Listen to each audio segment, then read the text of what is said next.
Selamat malam Bapak Ibu, saudara-saudari sekalian. Selamat malam, Malam Ibu. Malam Bu. Malam Ibu. Malam Bu. Malam Bu. Malam Ibu. malam Ibu. Malam Bu. Malam Ibu. Jawab. Malam Bu. Malam Ibu cantik. Malam Bu Bundal. Malam Bu. Malam Ibu cantik. Malam Bu. Malam Bu. Malam Ibu cantik. Malam Bu. Iyo. Ibu cantik deh malam ini. Malam Bu. Ini umum ini. Mana ya? Aduh. Selamat malam Bu. Malam Bu.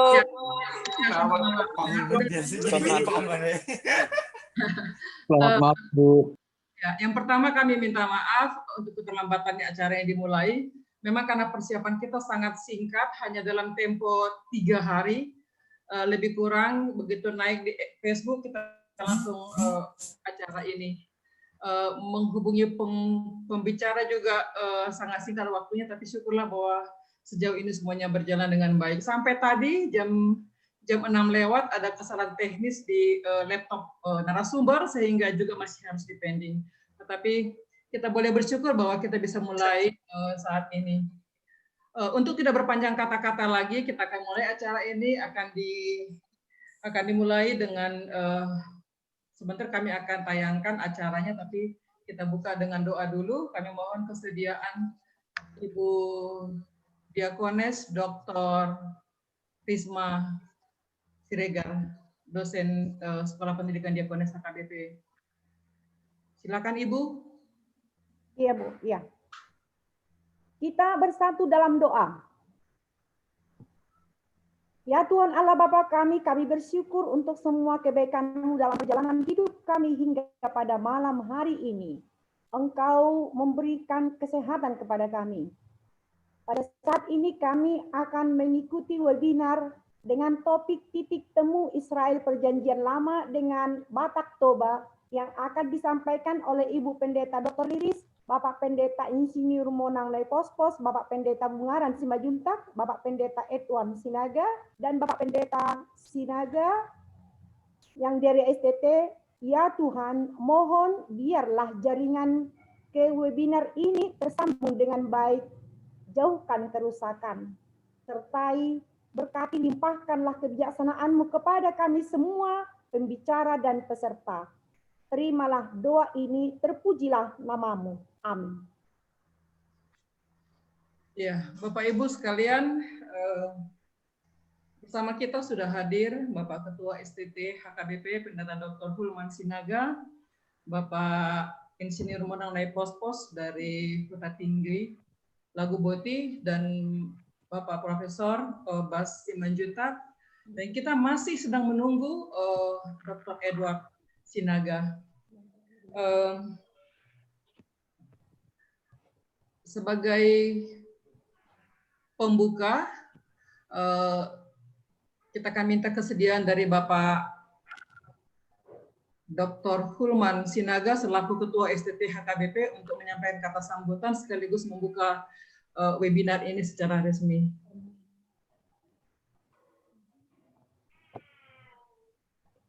Baik, terima kasih.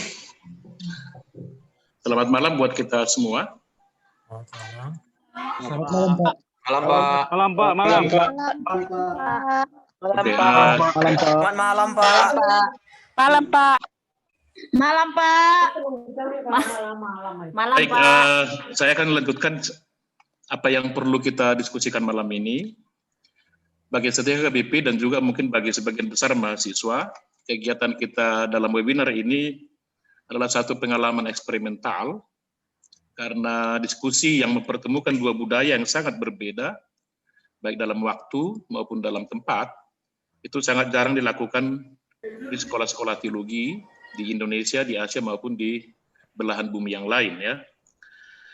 Kita tahu bahwa kita belajar setiap saat tentang tradisi Israel Perjanjian Lama, dan kita sadar bahwa ada banyak hal yang menggugah pikiran kita kenapa ada banyak unsur-unsur tertentu dalam tradisi Alkitab itu yang memiliki paralelitas, kesejaran, kemiripan, kesamaan, tapi juga ada titik pisah yang jelas dengan budaya yang kita hidupi di tanah Batak, yaitu Batak Toba. Diskusi seperti ini jarang dilakukan karena memang tidak selalu mudah untuk mencari referensi bagaimana tradisi kuno yang senantiasa mendapat penjelasan-penjelasan baru itu sebagai konsekuensi dari penemuan-penemuan arkeologis. Dan oleh sebab itu, tidaklah mengherankan kalau selalu ada yang kita sebut hipotesis baru terkait dengan konteks sosial, budaya, agama di Israel kuno, baik mulai dari milenium kedua sebelum Masehi sampai ke zaman Judaisme atau juga di zaman modern yang sekarang ini. Dan oleh sebab itu, kami selaku pimpinan DCT HKBP menyambut baik kegiatan seperti ini, dan saya berharap ini tidak yang pertama dan yang terakhir, tetapi juga mengambil topik-topik yang mirip dengan budaya-budaya yang lain yang ada di dalam tradisi Alkitab itu sendiri. Kita tahu Perjanjian Lama tidaklah tumbuh dengan demikian, tetapi dia dipengaruhi oleh budaya yang lain, baik itu budaya di dalam Perjanjian Lama sendiri, yaitu dari Mesir, ada juga budaya dari Babilonia, ada juga budaya dari Arabia, tapi ada juga budaya dari Asur, juga dari budaya Persia. Cukup banyak yang mempengaruhi tradisi Alkitab, dan oleh sebab itu juga tidak mudah lagi untuk menjelaskan atau memisahkan mana budaya ini yang original milik Israel sendiri. Tradisi-tradisi itu berkembang sedemikian rupa, dan ada juga yang saling mempengaruhi, bahkan proses penulisan teks itu sendiri juga mengalami fase-fase yang tidak mudah untuk dijelaskan. Nah, oleh dengan pemikiran yang seperti inilah, kita berharap dalam webinar saat ini dapat menemukan gagasan-gagasan segar bagaimana kita dalam rangka berteologi di masa mendatang, khususnya pengembangan teologi kontekstual, tetap bisa menjadi wacana kita dalam kegiatan sehari-hari dalam proses belajar mengajar di ST HKBP. Nah, perlu kami sampaikan, pada bulan yang lalu memang sekitar 5 bulan yang lalu sudah ada pemikiran kami di ST HKBP untuk membuka satu lembaga baru khususnya yang terkait dengan tradisi Batak, yaitu Pusat Studi Teologi Habatahon. Dan gagasan ini sudah kami sampaikan kepada pimpinan HKBP, tetapi karena pandemi COVID dan juga karena alasan yang lain, gagasan tersebut masih belum dimatangkan, tetapi kami berupaya, tidak terlalu lama lagi dari hari ini, STHKBP harus membuka lembaga pusat studi ini, supaya mahasiswa nanti bisa memiliki tempat untuk melakukan riset tentang Habatahon itu sendiri, dan juga bagaimana mengembangkannya, bagaimana mempertahankannya, dan bagaimana menteologisasi dari tradisi kita dari berbagai tempat, khususnya di daerah kawasan Danau Toba ini.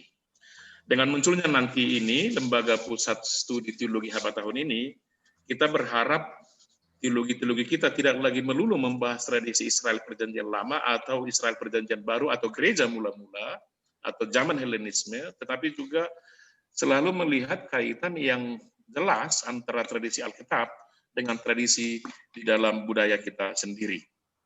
Dan oleh sebab itu kami sangat berterima kasih kepada gagasan dari Ibu Dr. Riri Siagian yang memang berkonsentrasi selama ini untuk menggumuli ilmu agama, khususnya agama suku Batak Toba, dan nanti akan diperkaya lagi oleh seorang antropolog yang tidak asing lagi di tengah-tengah kita, Bapak Profesor Dr.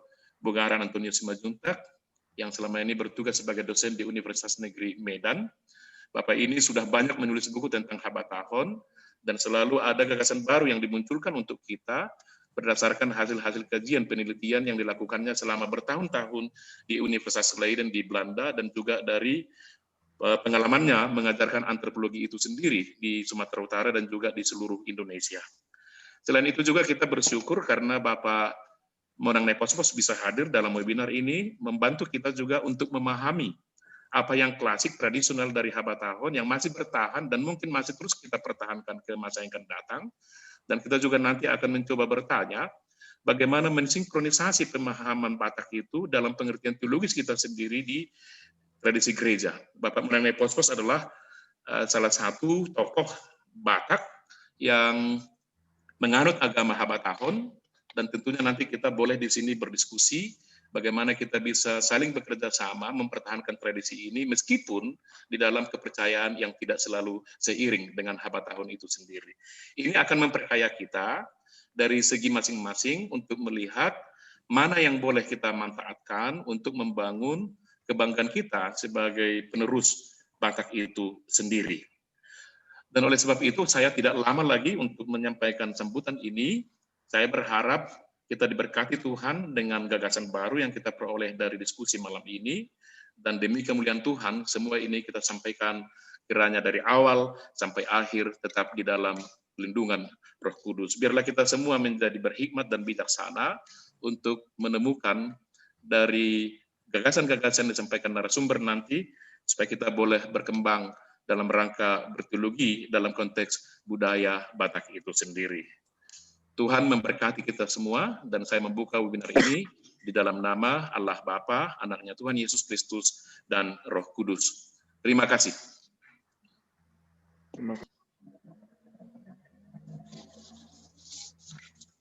Ya, Bapak Ibu Saudara-saudara, satu kata sambutan yang baik sekali dari Pak Ketua dan sangat mendukung program kita ini, program kita bersama antara STTH KBP dan El Safika kerjasama dengan YKN Tarutung.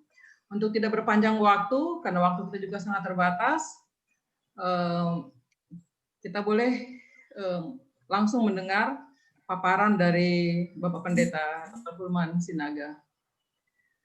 Silakan Pak. Baik, terima kasih kesempatan ini. Pertama saya harus katakan bahwa membahas Israel Perjanjian Lama dalam waktu 2 bulan itu tidak cukup. Mungkin dalam waktu 2 tahun, 20 tahun pun tidak cukup. Tetapi kita ditolong karena kita dibatasi hanya untuk melihat titik temu dan juga titik pisah dari budaya atau konteks sosiologis Israel Perjanjian Lama dengan Batak Toba itu sendiri. Itu yang perlu kita batasi nanti, jadi tidak semua topik tentang konteks sosial, budaya, agama, dan lain-lain yang terkait dengan Perjanjian Lama kita singgung di dalam webinar ini. Yang pertama kita mau melihat konteks yang kita sebut berteologi, ya. Berteologi dalam konteks itu, itulah yang menjadi sorotan kita di sini, mengapa kita membicarakan Habatahon dan juga membicarakan Israel sekaligus.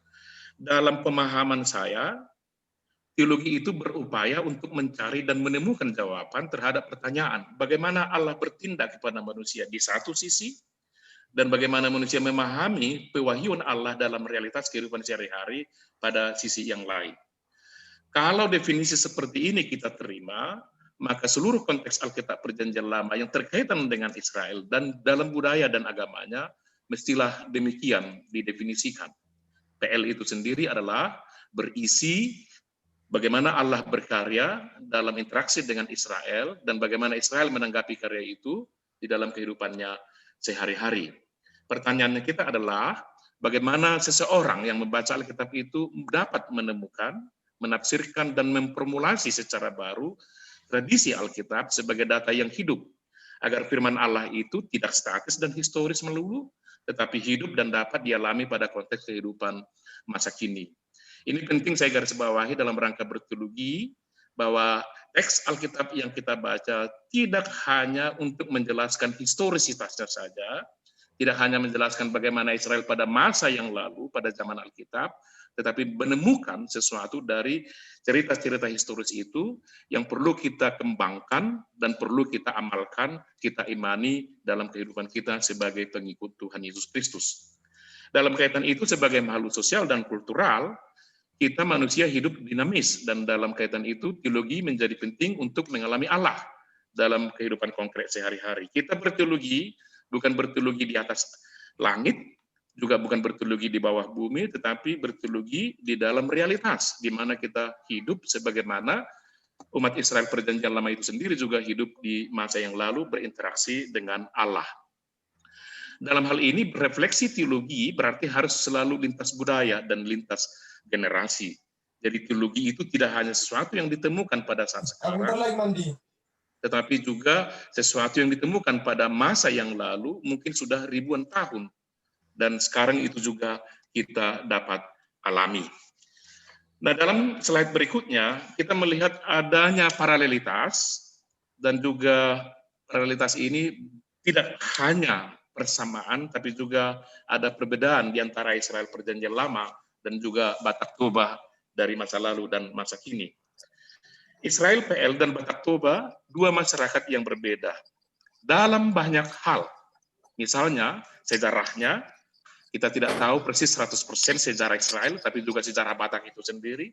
Sampai sekarang masih muncul hipotesa-hipotesa dari mana asal-usulnya, bagaimana perkembangannya, dan bagaimana sistem kehidupannya. Itu tidak bisa kita jelaskan dengan sempurna. Geografinya juga sangat berbeda. Israel ada di Asia Barat Daya kuno, kita ada di Asia Tenggara. Demografinya juga berbeda, budayanya juga berbeda, agamanya juga berbeda, dan bahan-bahan bacaan kita juga tentang Batak dan Israel itu sangat berbeda. Meskipun terdapat perbedaan, tidak berarti Israel PL dan Batak sama sekali tidak memiliki kemiripan atau persamaan. Adanya kemiripan itu bukan karena adanya hubungan langsung, tetapi ada beberapa kemungkinan mengapa sosial budaya Batak dan Israel itu mirip. Kita bisa menduga kemiripan atau kesejajaran itu terjadi karena adanya pergumulan manusia yang bisa sama di segala zaman dan di segala tempat. Adanya juga gagasan-gagasan untuk mengwajantahkan dan mengeksistensikan dirinya di dalam pergumulan-pergumulannya masing-masing. Jika itu bisa kita lihat sebagai titik temu dalam rangka menjawab pergumulan, persoalan, dan tantangan, maka tidak mustahil semua budaya juga memiliki kemiripan. Adanya tantangan dan tujuan yang sama untuk melihat dirinya berhadapan dengan pihak luar, termasuk pihak yang ilahi. Dalam hal itu tidak mustahil juga bahwa Israel dan Batak Toba banyak kemiripannya. Kemiripan atau persamaan yang cukup mencolok di antara kedua masyarakat ini dapat dirujuk pada suatu era. Kemiripan itu begini, Israel sebelum eksisnya sistem kerajaan atau monarki, itu memiliki kebanyakan kesamaan dengan Batak Toba sebelum aneksasi melalui kolonial Belanda, serta sebelum hadirnya kekristenan di tanah Batak oleh upaya RMG, misi Protestan di Jerman. Itu artinya demikian Bapak Ibu, Israel sebelum munculnya kerajaan adalah masyarakat yang segmentaris, yang egaliter, sama seperti Batak sebelum munculnya kolonialisme dan sebelum hadirnya kekristenan di tanah Batak. Yang berikut bisa kita lihat dalam struktur sosial bahwa ada kata kunci yang bisa kita lihat di sini, baik Israel maupun Batak sama-sama memahami struktur sosialnya dalam kata keluarga. Itulah yang menentukan sistem kekerabatan yang mengatur kondisi kepemilikan dan juga hasil-hasil dari kepemilikannya. Keluarga membentuk kesatuan utama dalam menempatkan tanah dan juga dalam membagi hasil. Dengan demikian, keluarga itulah yang menjadi pusat dari seluruh kehidupan dan sebagai kesatuan paling kecil dari struktur sosial. Definisi ini berlaku untuk Israel dan juga untuk Batak Toba, di mana setiap orang terintegrasi dalam dua cara. Pertama, melalui kelahiran dalam organisasi patrilineal suku atau marga, dan kedua, melalui sistem kekerabatan dalam hubungan dengan marga lain yang terjadi melalui perkawinan. Ya. Sistem kekeluargaan ini ditemukan dalam PL, di mana setiap orang didefinisikan menurut garis keturunan, yaitu hubungan darah yang hidup bersama dalam suatu pemukiman tertentu. Nah, kita lanjut kesamaan struktur ini. Di Israel, sebelum monarki, kepemimpinan dan organisasi masyarakat didasarkan pada sistem kekeluargaan. Kehidupan bersama, norma tradisional dipelihara dan dipertahankan dalam keluarga. Setiap individu dilihat dalam kaitan dengan kelompok keluarganya, dan semua bidang kehidupan ditentukan oleh seluruh anggota keluarga. Sejak era penggembaraan atau nomaden, hubungan keluarga didasarkan pada otonomi ekonomi, hukum, dan kultus. Dengan realitas ini, maka otonomi dari setiap pribadi, baik sosial maupun politis, tidak pernah terpisah dari kehidupan bersama. Dari tidak ada individu yang mandiri 100% di dalam sistem struktur sosial Israel, tapi juga Batak. Nah, kekeluargaan di Israel itu terdiri dari 3, bahkan 4 tingkatan. Yang pertama kita sebut dalam bahasa Ibrani sebet atau mete, itu kelompok yang terdiri dari beberapa klan yang bermukim di suatu tempat. Lalu lanjutannya adalah mispaha, kumpulan dari beberapa keluarga yang berasal dari leluhur yang sama, baik itu secara real maupun secara fiktif. Dan kelompok inilah yang membentuk satu pemukiman bersama. Lalu sesudah itu ada Bet-Av, sebagai kelompok yang bermukim di satu rumah, itu semakin kecil. Lalu muncullah keluarga yang disebut terdiri dari 3 atau 4 generasi. Struktur ini terus hidup dan bertahan dalam sejarah Israel hingga terbentuk kerajaan sebagai suatu realitas sosial potensial dalam tingkat lokal ketika berhadapan dengan otoritas pengambil keputusan tertinggi. Penjelasannya demikian Bapak Ibu, keluarga inilah yang memegang otoritas tertinggi dalam mengambil keputusan jika terjadi delik, konflik, ataupun hal-hal yang lain yang membutuhkan keputusan yang mengikat terhadap seluruh anggota keluarga. Nah, komparasinya bagaimana antara Israel dengan Batak Toba? Di slide berikut. Struktur sosial yang terdapat dalam PL berkaitan dengan genealogis, perkawinan, agama, dan teritorial, dan dapat dibandingkan dengan yang terdapat pada Batak Toba itu sendiri. Di dalam Batak Toba ada kita temukan 3 istilah yang juga kita lihat secara hierarkis, tetapi hierarkisnya bukan dalam arti politis, yaitu Huta, Horja, dan Bius. Cukup menarik perhatian kita adalah perbandingan antara mispaha dalam tradisi Israel Perjanjian Lama dengan Horja dalam tradisi Batak Toba yang mengatur kepemilikan bersama. Jadi tidak ada yang kita sebut kepemilikan pribadi, tetapi kepemilikan bersama. Semua diatur secara kekeluargaan. Dan yang ketiga adalah di Israel, garis keturunan ayah, yaitu Sebet dan Mete, ditarik dari seorang leluhur yang disebut Nasi. Itu dia adalah seorang pemimpin. Dan pada Batak Toba, Bius diorganisir oleh seorang Raja Bius, khususnya berkaitan dengan pesta-pesta tahunan. Jadi selalu ada pemimpin dalam setiap kelompok yang nanti mengatur pola hidup, interaksi, dan juga kegiatan-kegiatan yang lainnya. Nah, terkait dengan sistem kekeluargaan, Batak Toba dengan Israel memiliki kesejajaran dalam hal patriarkal, yaitu bentuk kepemimpinan yang dipegang oleh pimpinan keluarga laki-laki termasuk dalam perkara-perkara hukum. Jadi dalam adanya kasus-kasus, hanya kaum laki-laki inilah yang menentukan bagaimana kuasa di tangan seorang ayah. Ini dalam bahasa hukum atau antropologi Romawi disebut dengan istilah patria potestas, bahwa ayah itulah yang memiliki kuasa tertinggi dalam keluarga, dialah yang berhak memutuskan kepada siapa anak perempuannya boleh dikawinkan, dan kepada siapa harta warisannya boleh diwariskan. Jadi kepimpinannya, kekuasaan atau otoritasnya itu boleh disebut tidak boleh diganggu-gugat oleh anggota keluarga. Sistem kekeluargaan itu juga memiliki kesejajaran dalam hal patrilineal. Garis keturunan mengikuti seorang ayah yang berdampak terhadap genealogi dan pewarisan harta. Dengan ketentuan itu, seorang anak laki-laki memiliki posisi yang lebih baik dibandingkan dengan seorang anak perempuan dalam suatu keluarga. Prinsip patrilineal ini memberi kemungkinan kepada seorang janda yang tidak memiliki keturunan anak laki-laki untuk melakukan perkawinan levirat. Di dalam bahasa Batak ini, levirat bisa kita terjemahkan dengan istilah makapi atau magabia. Janda kawin dengan saudara suaminya yang telah meninggal dunia. Penjelasan lanjutannya demikian, janda ini belum punya anak laki-laki. Dan jika dia nanti kawin dengan saudara mendiang suaminya, maka anak laki-laki yang dilahirkannya itu harus dihitung sebagai anak laki-laki almarhum, bukan dari suami kedagingannya itu sendiri. Ini nanti bisa kita lihat bagaimana sistem pewarisannya kalau kita baca dalam kitab Ulangan pasal 25 ayat 5 sampai ayat yang ke-10. Bagaimanakah keluarga itu hidup dalam solidaritas? Nah, Bapak Ibu Saudara sekalian, di dalam tradisi Israel kita membaca adanya yang disebut dengan sistem Blut Rache. Ini mohon digeser ke slide berikut. Itu istilah balas dendam yang ditemukan dalam tradisi Perjanjian Lama. Ternyata menurut penelitian di awal abad 20 dari seorang dokter yang bernama Johannes Winkler, ini juga pernah dilaksanakan atau pernah terjadi dalam sejarah Batak Toba. Artinya balas dendam ini, pertumpahan darah boleh terjadi jika ada anggota keluarga yang meninggal dunia diakibatkan oleh perang dengan keluarga dari pihak lain.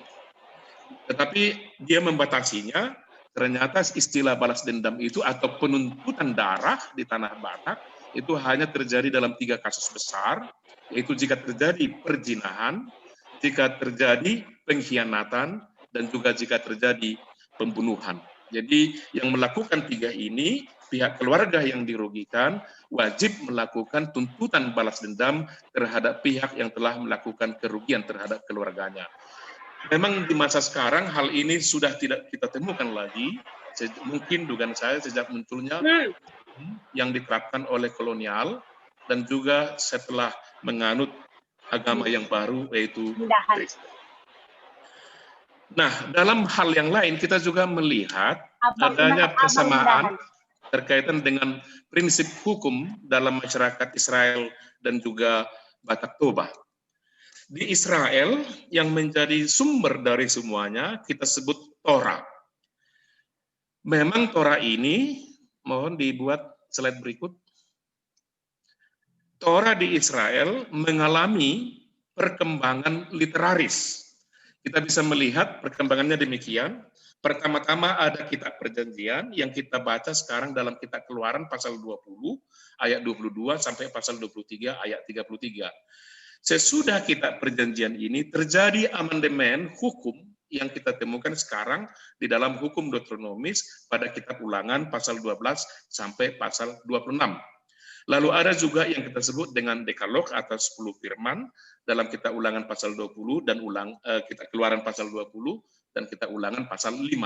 Sesudah itu muncul lagi hukum kesucian yang sekarang bisa kita baca pada kitab Imamat pasal 17 sampai pasal 26.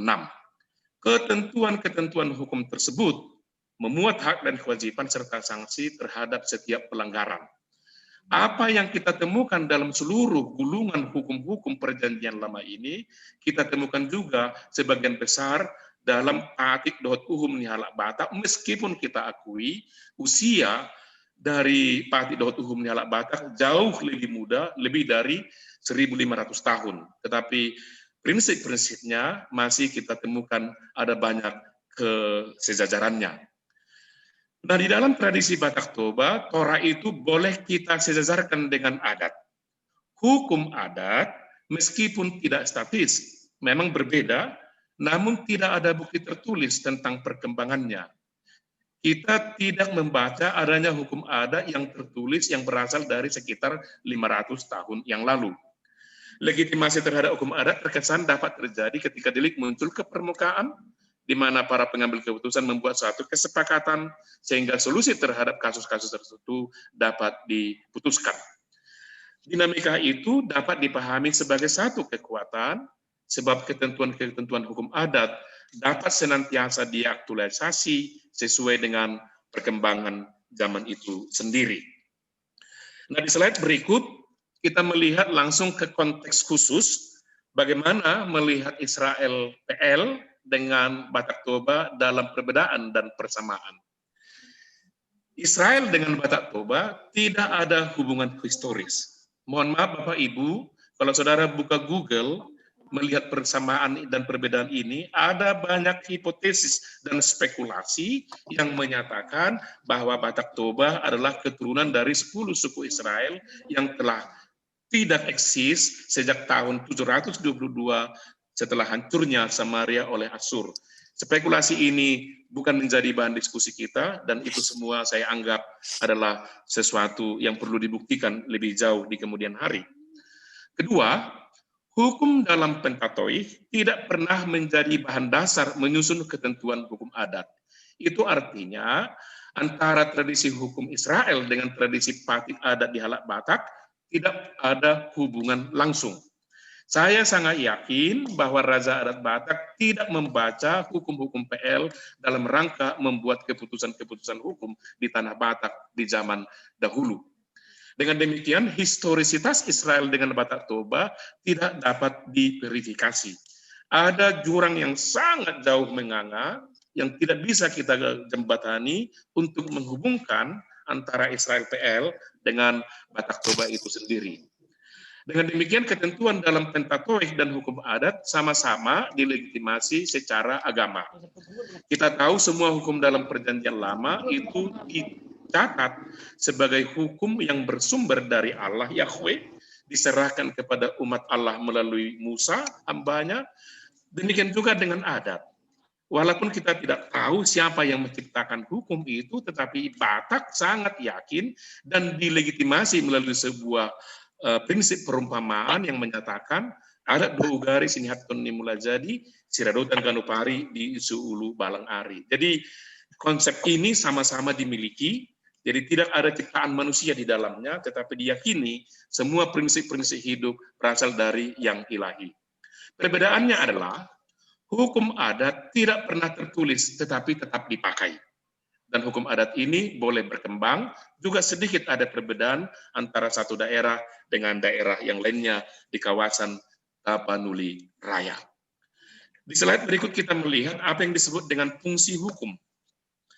Hukum dalam PL berlaku tanpa batas waktu, antara lain dalam Dekalog. Sampai hari ini semua gereja, khususnya HKBP atau gereja-gereja Lutheran yang memakai liturgi sesudah votum selalu ada pembacaan 10 firman. Itu artinya hukum itu setiap saat selalu menjadi aktual. Tetapi berbeda, adat telah banyak mengalami perubahan. Bahkan ada kelompok tertentu yang menolak keberadaannya. Ya, di masyarakat tertentu hukum adat dipinggirkan dan sekarang diganti dengan hukum nasional. Tetapi ada juga di gereja sendiri, di antara kita sudah tahu, yang menolak semua yang disebut dengan kata-kata adat. Adat Batak setelah memasuki era modernisasi dan kristenisasi mengalami pergeseran. Tidak lagi dipahami dan dipakai sebagai hukum dan peraturan, sebagaimana terjadi sebelum kekristenan. Tetapi adat hanya sekadar bagi banyak orang sebagai tradisi biasa. Pengalaman ini terjadi pada masyarakat Israel setelah era pembuangan Babilonia. Pemahaman mereka terhadap seluruh hukum Allah itu mengalami perkembangan setelah masa pembuangan Babilonia ini. Nah, bagaimana kesejaran hukum ini?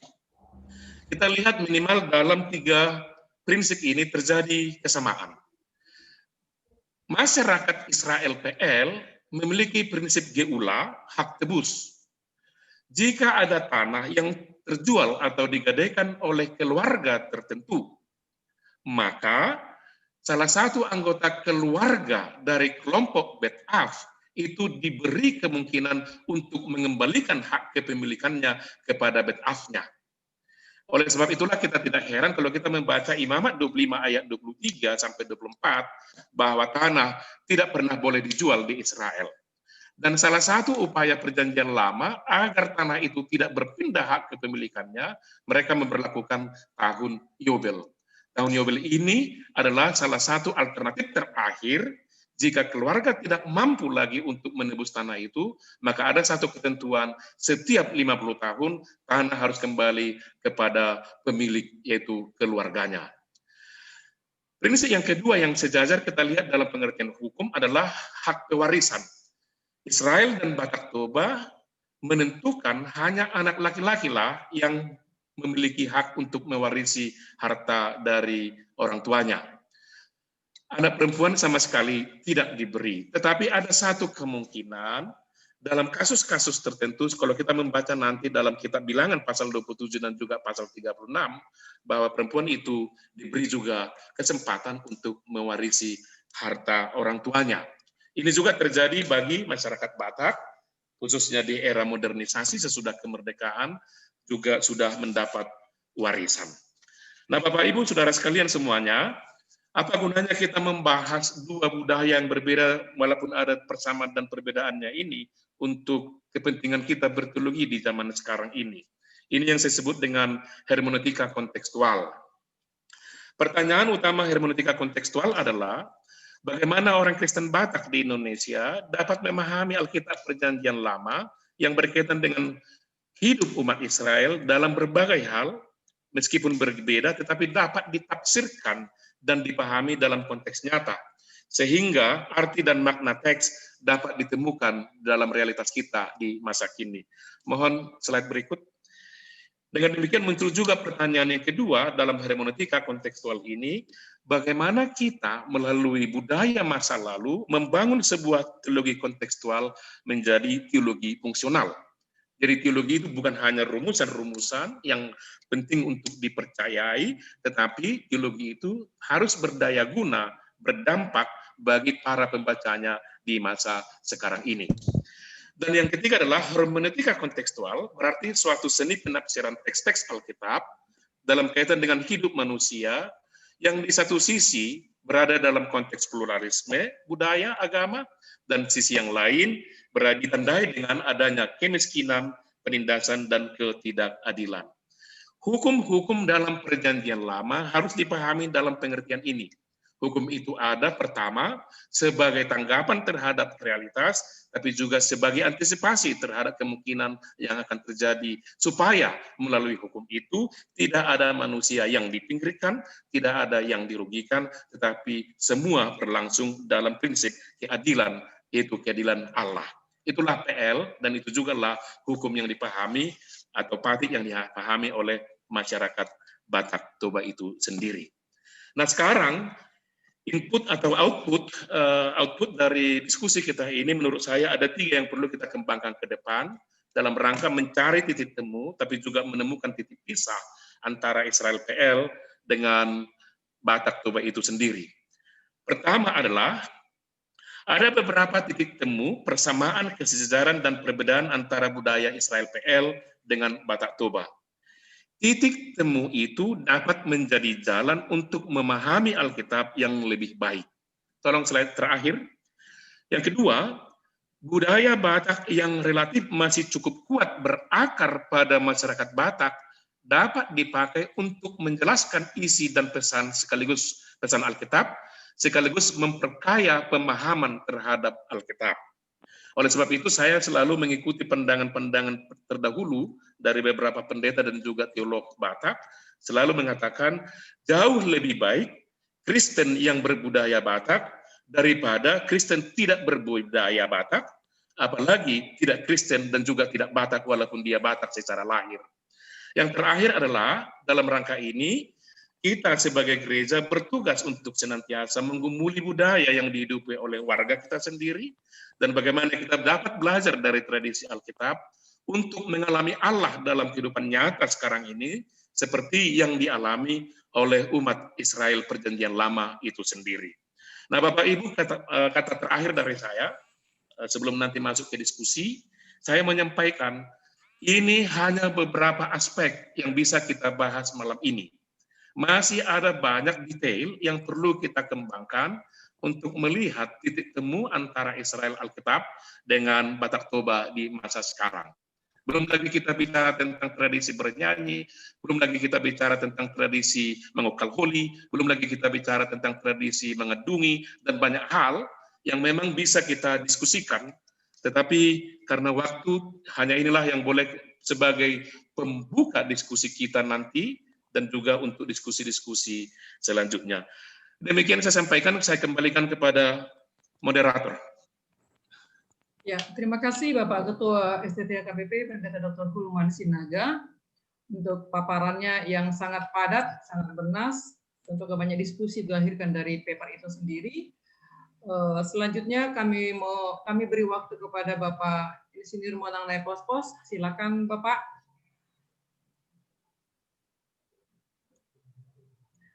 Jadi kita mendengar paparan dari penyaji pertama, kedua, ketiga, dan keempat. Setelah itu kita akan masuk dalam diskusi. Terima kasih Ibu, Bapak, dan saudara-saudara sekalian atas kesempatan yang diberikan kepada saya malam ini untuk ikut berbicara di antara para pendeta. Dan kepada Ibu Guru Siregar tadi yang sudah mengucapkan doa, saya ucapkan terima kasih. Walaupun saya bukan pendeta ya Bu. Saya bukan pendeta. Alai tong mas ondok na tua-tua ijak kotod di maka nauli. Dan dari Ibu telah memberikan kepada saya kesempatan menceritakan tentang Batak itu. Jadi saya menceritakan Batak itu selayang pandang. Jadi seperti apa yang dikatakan Bapak Dr. Pulman Sinaga tadi, cerita Batak itu nggak cukup satu malam.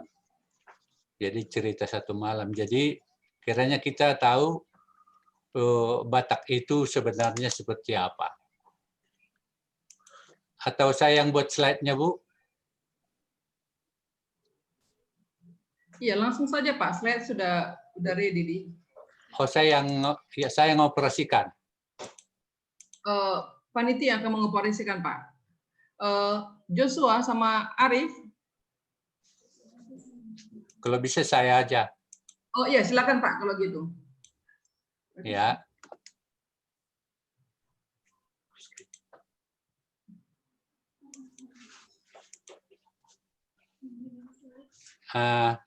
Terima kasih. Saya sebut ini selayang pandang karena saya mau mengulang kembali kepada kita, karena pada umumnya yang peserta ini adalah orang Batak. Jadi apapun yang saya ceritakan di sini tidak ada hal yang baru, hanya mengulang apa yang pernah kita dengar tentang Batak. Ada orang bilang Batak itu buatan Belanda.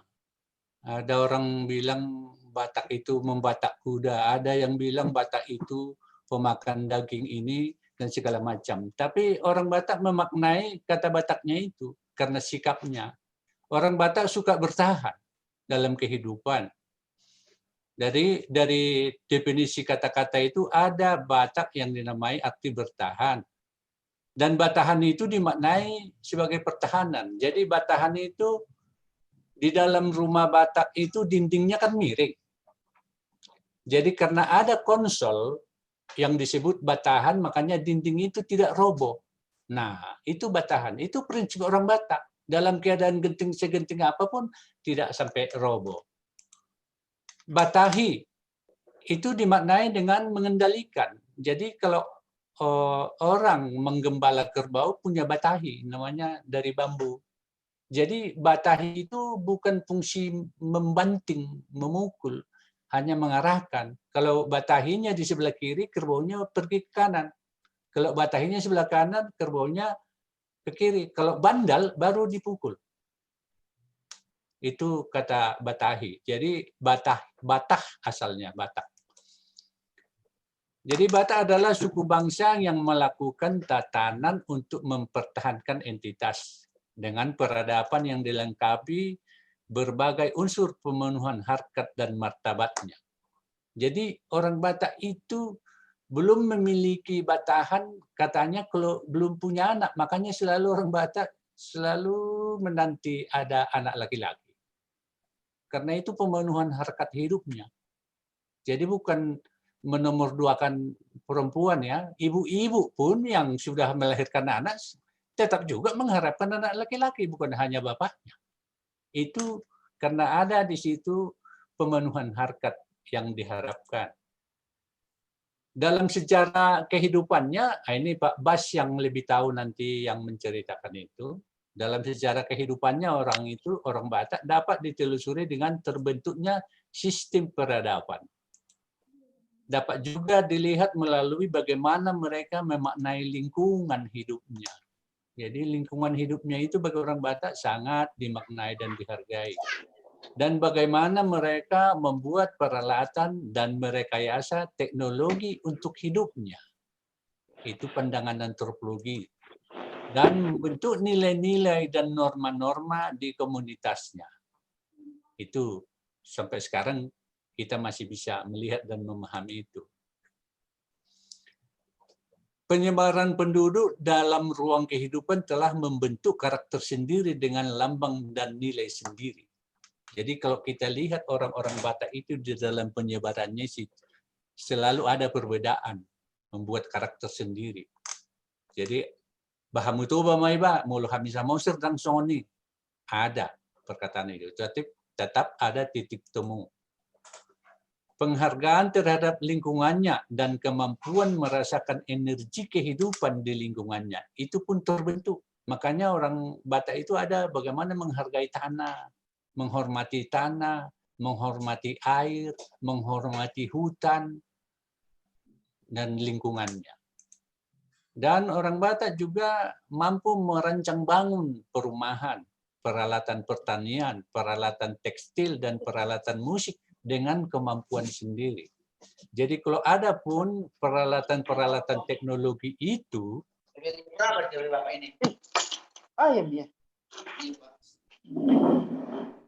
Kenapa?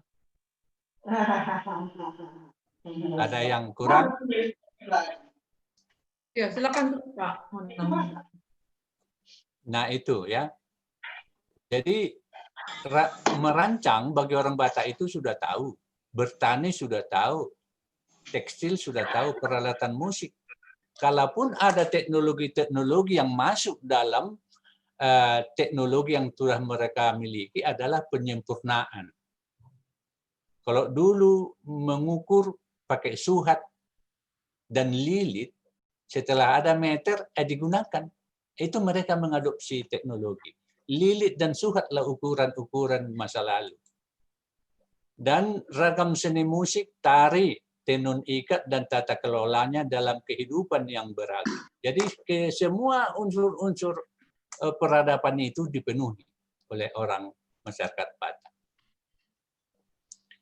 Peradabannya terbentuk dengan tujuan yang sama, mendapatkan kualitas hidup yang baik, saling menghormati, dan saling menghidupi dalam kerjasama. Dari sinilah munculnya nanti aturan-aturan. Dari sinilah nanti, dari keinginan ini nanti muncul aturan-aturan dan hukum-hukum. Pemanfaatan lingkungan untuk kehidupan, pengaturan planologi yang bijak untuk sumber hidup dan pemukiman. Planologi ini adalah perencanaan pemukiman. Jadi orang Batak itu merencanakan hutan itu ada air duluan. Air duluan dicari. Jadi di planologi Batak itu perkampungannya itu ada hutan yang dirasa aman, cocok dibikin hutan, dicari sumber air, itulah homban, lalu dibentuk adaran dan ditentukan di mana abalan dan di mana perbandan. Perbandan itu artinya kuburan. Jadi persawahan, kuburan, ladang, tempat orang mati juga dipikirkan. Jadi kalau kita lihat kampung-kampung orang Batak ada terkhusus dibuat tempat pemakaman. Mereka sudah memikirkan peralatan kerja pertanian, pertukangan, seni, tekstil, serta kemampuan merekayasa robot. Itu teknologi. Segala-gala itu kan robot. Robot sekarang kan cuma dikendalikan elektrik. Dimasukkan power elektrik motor. Dulu pakai tali memang. Norma dan nilai kehidupan yang dianut secara bersama-sama dengan lambang-lambang tertentu. Punya lambang-lambang. Dalam adat juga ada lambang-lambang. Perjambaran itu adalah lambang makanan.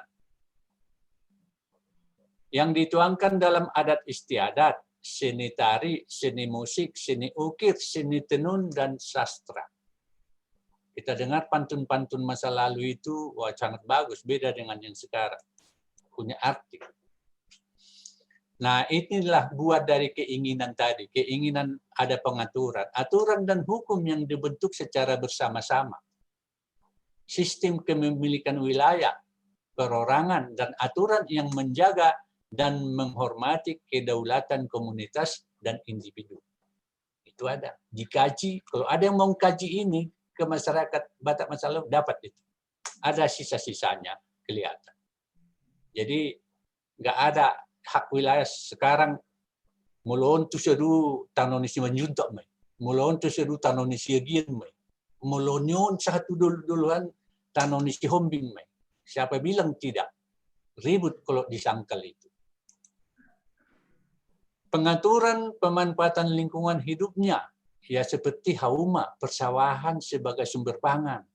Jadi kalau ada membuka kampung dulu, sumber pangannya harus ada. Adaran sebagai pembiakan ternak ada. Homban sebagai sumber air minum ada. dan irigasi.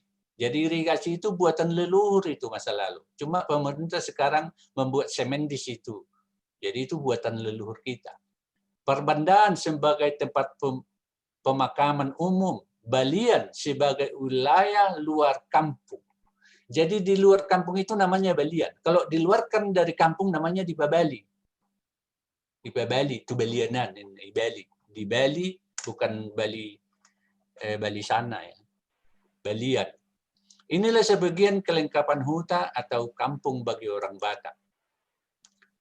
Penata kerajaan, aturan hukum, dan hak wilayah ditegakkan oleh para pemimpin di antara mereka. Tadi Pak Pendeta Sinaga sudah menyebut huta, horja, dan bius. Itu tata praja, itu penata kerajaan. Dan ada aturan-aturan di situ. Ada aturan-aturan pembagian wilayah di situ ditegakkan oleh para pemimpin. Jadi pemimpin itu sampai tertinggi namanya Raja-Raja Bius. Raja Bius inilah yang menegakkan hukum, makanya disebut mereka itu Raja Parbaringin. Jadi saudara-saudara sekalian, jangan sekali-sekali menganggap Parbaringin itu agama, bukan. Parbaringin itu jabatan dalam Bius. Jabatan. Di dalam Batak ada satu sistem yang disebut ya Suhini Ampang Naopat. Suhini Ampang Naopat itu apa? Dalam kepemimpinan diartikan sebagai perangkat kepemimpinan wilayah. Jadi makanya kalau ada kita dengar Bius dipimpin oleh Raja Maropat, Raja Merampat, Bius Raja Maropat karena pemimpinnya 4. Jadi bukan seperti sekarang harus ganjil. Dalam demokrasi sekarang kan harus ganjil. Ini ada 4. Mereka disebut Raja Utama, Raja Pargonggom dimaknai sebagai pemimpin utama. Jadi mereka punya Raja Patahi dimaknai sebagai perencana. Raja Pangumei sebagai penata laksana. Raja Namora dimaknai sebagai bendahara. Jadi dulu, zaman dulu, kata-kata Namora itu bukan sekedar banyak harta, tapi kaya hati. Dalam hubungan sosial, apa itu Suhini Ampang Naopat? Dalam hubungan sosial diartikan sebagai aturan sikap kepada sesama dan pemimpin di masyarakat.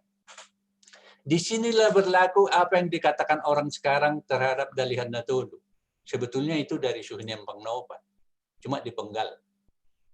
Sombamar hula-hula dimaknai sikap hormat kepada sumber pengambilan istri mulai dari leluhur tertinggi. Elek Marbor dimaknai sebagai sikap sayang kepada unsur turunan dari pihak saudara perempuan mulai dari leluhur tertinggi, dari tinggi sampai bawah, dari tinggi sampai bawah. Itu hubungan sosial yang diatur dengan tatanan Suhini Ampang Naopat. Manat Mardongan Tubuh dimaknai sebagai sikap saling menghargai sesama kerabat satu klan, mulai dari leluhur tertinggi. Pantun Meraja dimaknai sebagai taat kepada pemimpin dengan memenuhi aturan hukum yang berlaku. Ini dipenggal. Ini dipenggal nomor 4 ini. Dipindahlah 1, 2, 3 jadi Dalihan Natolu. Ini dipenggal. Makanya orang masyarakat sekarang nggak ada lagi sopan kepada pemimpin. Resesnya bukan main orang Batak sekarang. Karena nggak ada ini, norma ini masuk. Harus pantun meraja, harus hormat kepada pemimpin. Hilang sudah itu, tercerabut. Kenapa dicabut? Ya terserah. Yang orang-orang masa lalu lah itu. Ini dulu Suhini Ampang Naopat itu. Pengertian umumnya adalah pedoman sikap membangun kerukunan dan saling menghormati. Horizontal. Dan kedudukan masing-masing. Dalam pelaksanaannya jelas terlihat apa yang kita lakukan terhadap pihak-pihak lainnya. Dengan demikian dapat diartikan sebagai aturan bertindak kepada kerabat dan pemimpin. Aturan bertindak. Nah, itulah yang tadi Sombamar hula-hula, Elek Marboro, Manat Bardungan Tubuh, Pantun Meraja adalah aturan bertindak bagi orang Batak. Nah, kita ke Dalihan Natolu. Inilah Dalihan Natolu yang sekarang dari definisi yang 3 tadi yang disusun yang pengnopat. Pengertian umum dalihan natolu adalah pemaknaan istilah ini adalah sadapanuhuhon songon dalihan natolu. Itu dulu. Sadapanuhuhon songon dalihan natolu. Memang dalihan itu kan mikul. Tungku itu memikul, sepemikulan seperti tungku yang 3. Apa yang diartikan itu? Ada 3 tungku yang diletakkan di atas tataring. Tataring itu bagi orang Batak ya, kalau orang yang lahir sama dengan saya di kampung dengan Ibu Riris mungkin masih tahu tataring. Tahu tataring di dapur. Ada di tanah liat. Dari atas tanah liat itu dibuat 3 tungku. 3 tungku itu terbuat dari batu sebagai landasan alat memasak. Tataring adalah tempat yang terbuat dari tanah sebagai landasan tungku tersebut. Pengertian khusus adalah yang dipikul adalah satu keluarga yang terdiri dari suami istri. Itu.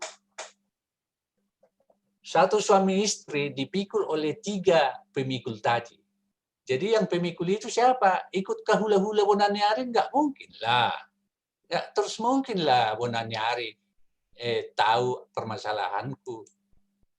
3 tungku yang dimaksud adalah kerabat terdekat yang bersentuhan langsung, yaitu ayah dan saudara laki-laki, mertua dan ipar, namburu dan ito. Itu yang menyentuhku. Itu yang bersentuhan dengan aku. Jadi dalam hal ini, kalau saya kekurangan sesuatu, mertuaku bisa membantu. Jadi nggak ada itu prinsip cuma berhula-hula. Itulah fungsinya tungku. Ketiga unsur inilah yang paling merasakan baik dan buruk dari sebuah keluarga. Panas keluargaku, mertuaku dulu yang merasakan.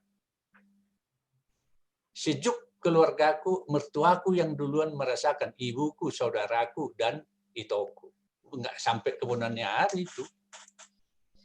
Tataring diartikan juga sebagai hitungan satu keluarga. Makanya di Batak itu ada jambar namanya jambar tataring. Jambar tataring itu artinya jambar untuk berkakak. Satataring diartikan sebagai saudara terdekat dari 3 generasi dan mungkin lebih. Mungkin saudara-saudara pernah dengar ai isi dong kami bah kira tadi apalah sulhok do pehamu tu si bah satataring do pehami. Kalau bahasa-bahasa dulu. Ai tatarikku do pesia do nangi katanya. Kalau kenapa disebut tataring? Dulu orang Batak membuka suatu rumah baru. Sebelum dimasuki rumah itu, diambil dulu bara api dari rumah induk. Rumah ayah dan ibu. Dimasukkan dulu itu ke rumah. Jadi siapa-siapa mengambil bara api dari rumah induk itu, mereka lah satataring.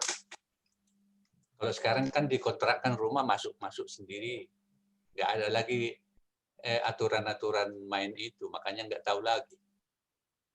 Jadi dalihan natolu itu fungsinya, bila terjadi konflik dalam satu keluarga, maka ketiga unsur ini yang paling berkepentingan untuk menyelesaikan. Kalau ada konflik keluarga aku yang menyelesaikan 3 unsur itu. Mertuaku, laeku, orang tuaku, abang adikku, itoku, atau nemburuku. Nggak sampai ke Bonanyari. Terlalu jauh itu. Bila terjadi sukacita dalam satu keluarga, maka ketiga unsur ini pula yang paling merasakan bahagianya. Itu yang langsung bersentuhan tadi. Penyelesaian konflik biasanya diatasi sebatas rumah dan sifatnya domestik. Makanya ada pepatah orang tua dulu. Bada di jabu unang dibuat tu alaman. Bada di alaman unang dibuat tu balian. Gora perlubui bainon gora perhabing gora perhabingi bainon gora permanuhi suada honutun. Jadi ada gora masalah-masalah jangan diperlebar-lebar. Jadi kalau ada konflik satu keluarga selesaikan di rumah. Yang mengatasi itu 3 unsur ini. Enggak pula sampai ke Bonanyari. Bila ketiga unsur ini tak mampu menyelesaikan konflik, nah ini perlu digarisbawahi. Bila ketiga unsur ini tak mampu menyelesaikan konflik, maka sifat masalah menjadi ruang publik. Kalau sudah di ruang publik, apa yang terjadi? Turunlah suhunya pengnobat. Penyelesaian masalah semakin meluas penanganannya dan raja pun berperan. Nah, datanglah raja. Suhunya pengnobat menjadi pemeran. Perseberangan pemaknaan dari Nahdlatul dengan Suhunya pengnobat adalah seperti penjelasan tentang falsafah dari Nahdlatul Sadapan Huhon. Dapat dimengerti sebagai sangat domestik. Dari Nahdlatul itu domestik. Segala sesuatu itu yang bersifat publik diawali dari rumah. Dan dari rumah, peranan dari Nahdlatul ini sangat jelas peranannya. Apabila itu menyangkut ruang publik, maka Suhunya pengnobatlah pemeran pengendalinya. Itu tatanan dalam kehidupan. Dalam peran-peran kekerabatan. Nah, ini kita ke spiritualitas. Tentu Batak punya spiritualitas. Jadi kalau ada Spirit of America katanya number one, Spirit of Batak itu apa? Wah, kita harus punya. Batak bangga menjadi diri sendiri yang mampu mengendalikan aturan dan hukum. Bangga menjadi diri sendiri yang mampu melakukan penghormatan kepada sesama manusia. Jadi bangga orang Batak kalau dilaksanakan adat. Kalau anaknya belum dibuat adat, kurang bangga dia. Kurang beteng dia. Kalau dia sudah dilakukan, nggak dia toko anak mi, dang dope. Pelan kali dia bilang itu, dang dope, pay matiki. Au nggak dia ada toko anak mi, nunga be. Berarti dia sudah melakukan penghormatan kepada sesama. Jadi penyelesaian adat itu artinya melakukan penghormatan. Beda dengan adat sekarang, gaur marbadai, itu lain. Entah apa itu. Bangga menjadi diri sendiri yang mampu mengelola lingkungannya untuk pemenuhan harkat dan martabatnya. Jadi dijaga juga lingkungannya. Mampu membuat aturan hukum, mampu membuat penghormatan kepada sesama, mampu mengelola lingkungan. Bangga menjadi diri yang mampu melakukan penghormatan kepada pencipta. Nah, itu mereka tahu penciptanya siapa. Bangga menjadi diri sendiri yang mampu memaknai hidupnya sebagai dengan ekspresi seni, ya, ekspresi seni, musik, karya, dan sastra. Jadi semua dimiliki orang Batak. Bangga mempunyai itu. Ini ritual kehidupan. Dalam siklus hidup, sejak kelahiran dan kematian, itu dianggap pemaknaan puasa mulai jadi tidak boleh. Itu. Yang dalam pernyataan tadi ini. Dan saya kembali lagi ngomong si Ibu Jana. Dalam siklus hidup, jadi di Batak itu bapak-bapak dan ibu ada dua siklus. Siklus hidup itu adalah siklus kehidupan ada itu dihitung dari kita mulai lahir loh kok hilang. Oh, iya. Arif, bisa kembalikan, Dek? Bisa, Bu. Bisa, Bu. Ya. Ya, silakan Pak Mon. Ya.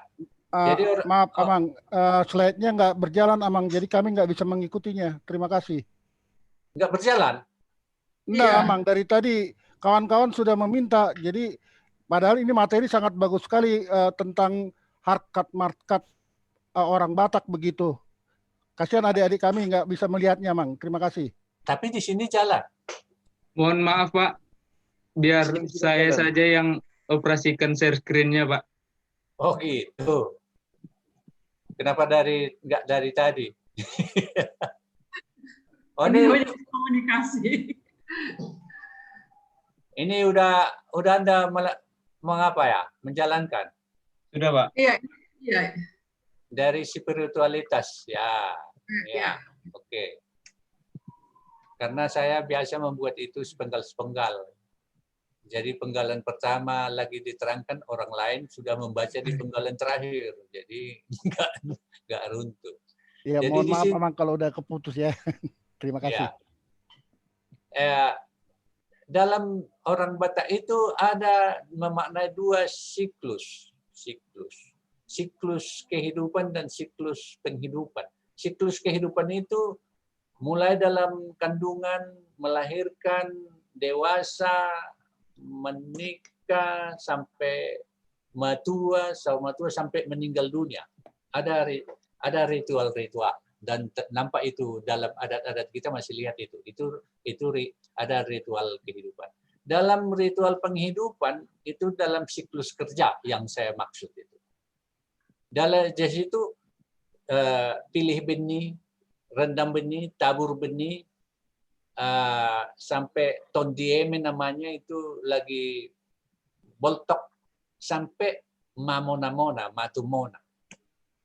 Semua itu pengharapan agar pekerjaannya itu diridhoi oleh Tuhan, dan setelah matang dulu itu aturan itu mamonai itu persembahkan dulu kepada yang memberikan, baru kau bisa makan.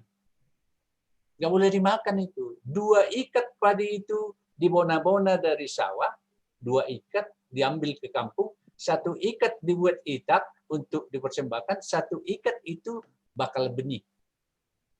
Jadi persembahkan dulu dan siapkan benih tahun depan, baru kau bisa makan.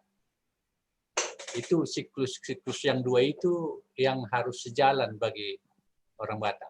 Jadi siklus kerja harus berhasil supaya dalam siklus hidupnya itu bisa hidup sejahtera. Dalam siklus hidup dan kerja selalu melakukan evaluasi diri dan evaluasi kerja. Jadi situlah mangase. Itu akhir panen itu mangase tahun, mangase homban, mangase huta. Mangase itu dalam bahasa Jawa kalau nggak salah ruwet, dibersihkan. Jadi mata air utama juga dibersihkan, kampung juga dibersihkan. Jadi baru sudah dibersihkan mata air dan kampung, barulah mulai turun ke sawah membuat pematang gaduh karena menjelang hujan. Setiap pemaknaan nilai kehidupan dilambangkan dengan pemanfaatan makna dalam lingkungannya. Jadi ada lambang-lambang, tanda-tanda, simbol-simbol dalam kehidupan masyarakat itu. Ritual kehidupan itu digerakkan dengan jiwa, diungkap dengan ekspresi seni, musik, karya, dan sastra. Bisa ditelisik. Semua hasil-hasil karya seni sastra itu adalah berkat dari itu. Lalu apa itu habatahon? Jadi kan ada orang ideal habatahon katanya. Jadi di Batak itu ada disebutkan sisia-sia nih habatahon. Sisia-sia diartikan sebagai dasar dan substansi nilai. Jadi bukan 99 ya. Bukan 99. Jadi Batak habatahon itu disebut Batak itu marpatik, maruhum, maradat, maraja, mardebata. Inilah Pancasilanya. 5 dasar. Jadi orang sekarang kan menilai habatakon itu adat itu, perkawinan dan kematian. Yang lain-lain enggak lagi. Tanda marpatik alat Batak turun ke kampung. Bagaimana mengaturkan? Marpatik adalah pengaturan keteraturan hubungan antarpersonal, komunitas, wilayah yang mencakup kerjasama, keamanan jiwa, ekonomi, dan wilayah. Contoh-contohnya, ada patik-patik tunda. Kalau menunda horbo tuhauma nasaordang dangna. Menunda tuladang nasaordang tangna. Mulu horbo ni hutana asing do menunda tuhutaun nasaordang dangna. Itu patik-patik. Patik-patik ni bondar ada. Patik-patik ni parhutaun ada. Dan patik-patik ni parsaripeon itu kan ada. Patik-patik parsaripeon. Kan kalau dibilang istri itu adalah perdijabu, semua harta-harta yang ada di rumah dia yang kuasa. Jadi jangan, kalau dia dibilang pardihuta, semua harta atau benda yang ada di huta milik mereka itu perempuan itu yang punya, karena dia pergi hutan, dia pergi jabu, dia pergi hutan. Kalau ada ama-ama menjual padi tanpa ketahuan sama istri, itu pencuri. Itu dibully di masyarakat kalau ada suami menjual padi tanpa pengetahuan istri. Tapi kalau istri menjual padi tanpa pengetahuan suami, sah-sah saja. Itu patik-patiknya ya. Jadi kecuali yang di adaran ya, kerbau. Kerbau nggak boleh dijual oleh ibu karena ada permahan suami. Jadi permahan itu harus tahu kalau kerbau itu dijual. Jadi kalau istri bilang jangan boleh dijual, katanya nggak boleh. Tapi kalau mau dijual oleh istri, ya tanya dulu suami. Itu patik-patik perumah tanggaan, patik-patik perataun dalam satu rumah tangga. Oke, lanjut. Maruhum adalah semua orang harus mengakui dan melakukan aturan yang sudah dibentuk. Itu komitmen. Jadi kalau ada patik, lalu semua berkomitmen, disebutkanlah itu marpati-patian. Artinya marpati-patian itu mengikat kesepakatan bahwa taat kepada aturan yang telah dibuat. Menyimpang dari situ, ada. Bila melanggar tatanan yang sudah diaturkan dalam patik, dia disebut manopas patik. Nasomaruhum.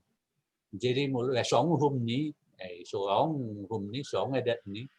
Diduruniuhum diartikan tidak diberlakukan kepadanya aturan yang ada.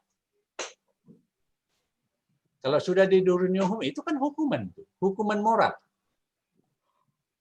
Hukuman moral. Jadi boleh nanti anak-anak yang muda bisa meneliti seperti apa orang diduruniuhum dan tidak diberlakukan kepadanya aturan yang sudah disepakati. Ada. Lanjut. Next. Maradat. Ya. Nah inilah yang dipahami orang sekarang pesta. Tudiho maradat. Mulodang malang jagal. Itu pesta. Nah maradat adalah yang memiliki penghormatan kepada sesama. Orang yang maruhum biasanya sejalan dengan orang yang maradat.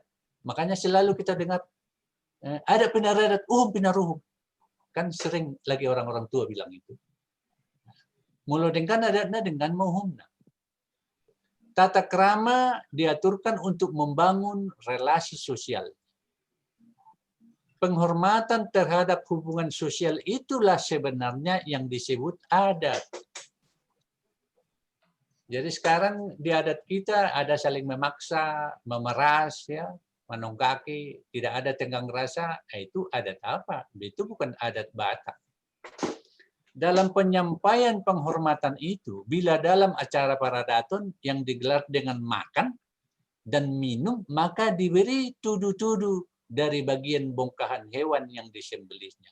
Jadi, kalau dipotong kerbau, kepala dan tanduk itu harus kelihatan. Itulah tudu-tudu Nisipangano. Jadi itu tudu Nisipangano. Dan itu dibelah, dibagi kepada partuturun sesuai dengan di daerah masing-masing. Jadi nggak boleh dibilang sama ya, di Toba dengan di Humbang. Yang penting tandanya tuturnya itu diberi makan kerbau, nampak kepala kerbau. Jadi sekarang orang Batak membohong. Ditunjukkan kepala kerbau tapi daging apa dimakan. Makanya orang tua dulu bilang, aduhur lepanna apori daina, katanya. Nampak kepala anduhur tapi rasanya rasa burung pipit. Sejak kapan itu? Sejak ada orang-orang yang disebut telhang. Nah, telhang itu kondisi orang Natelhang. Jadi pada umumnya orang Batak sekarang telhang. Oke, lanjut. Meraja. Nah, ini penting bagi kita. Kalau kita raja dihormati, artinya memiliki pemimpin. Memang iya. Bius Huta itu ada Raja Huta. Bius itu ada Raja Bius. Formal. Beda dengan anak muda sekarang bilang kan, Sudero Raja. Nah, pongah kali. Memang dulu ada raja formal, Ada Raja Huta, Sipuka Huta, Raja Bius, ada formal itu. Pemimpin lahir dari perbuatannya, pengayomannya, kecerdasannya, dan pembelaannya atas komunitas. Bila pemimpin biasanya turun-temurun, itu karena darah perjuangan. Perlindungannya sudah tumbuh sejak semula. Dalam kandungan pun janin yang bakal manusia selalu didoakan. Dak tubuh do pejol mai didoakan. Saya tubuh ma anakmu partahi jala ulu balang burumu parmas jala pareme. Taki mahawalang galinggang ginalege saya tubuh ma anakmu partahi jala ulu balang parmas jala pareme. Itu ini. Pemimpin itu karena darah perjuangan perlindungan yang sudah tumbuh sejak lahir. Saya sudah kita bagi upamai sonari molo tu pengantin. Takku boto bengai gati upamai. Lanjut. Itulah habatakon itu. Jadi merdebata diartikan bahwa semua aturan hukum dan tatanan dan pemimpin yang ada di tengah masyarakat itu adalah anugerah agar manusia tetap hidup tentram. Tadi Pak Pendeta Sinaga sudah mengatakan itu dalam pantunnya baik sekali itu. Saya sudah lupa itu. Saya enak sekali tadi itu. Ya memang iya. Tuhan menganugerahkan kita pemimpin. Tuhan menganugerahkan kita kecerdasan. Roha jadi bisuk lapang ningul. Itu kata orang-orang tua. Ngadi leon dihita roha cuma di bisuhi tabain may lapang ningul. Jadi semua hidup itu tidak ada hidup bernapas, hidup tentram. Ketentraman inilah inti dari rasa damai. Jadi leluhur kita ingin rasa damai, ingin. Kalau ada yang mengganggu kedamaian, diusir. Lebih baik satu diusir daripada tak rasa nyaman bagi 10 orang. Memang dulu ada diusir. Yang terusir itulah yang memaki-maki leluhurnya. Kadang kasih alak batak, otusono putra, dak kasih katanya. Memang ada diusir. Ada juga dihukum di Parhatoban kalau melakukan pelanggaran hukum. Jadi itulah norma paling tinggi daripada hukum mati. Di Parhatoban.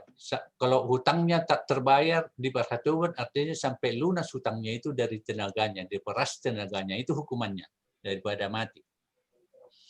Manusia harus berkarya membuat aturan demi melangsungkan hubungan sesama dengan teratur dan damai.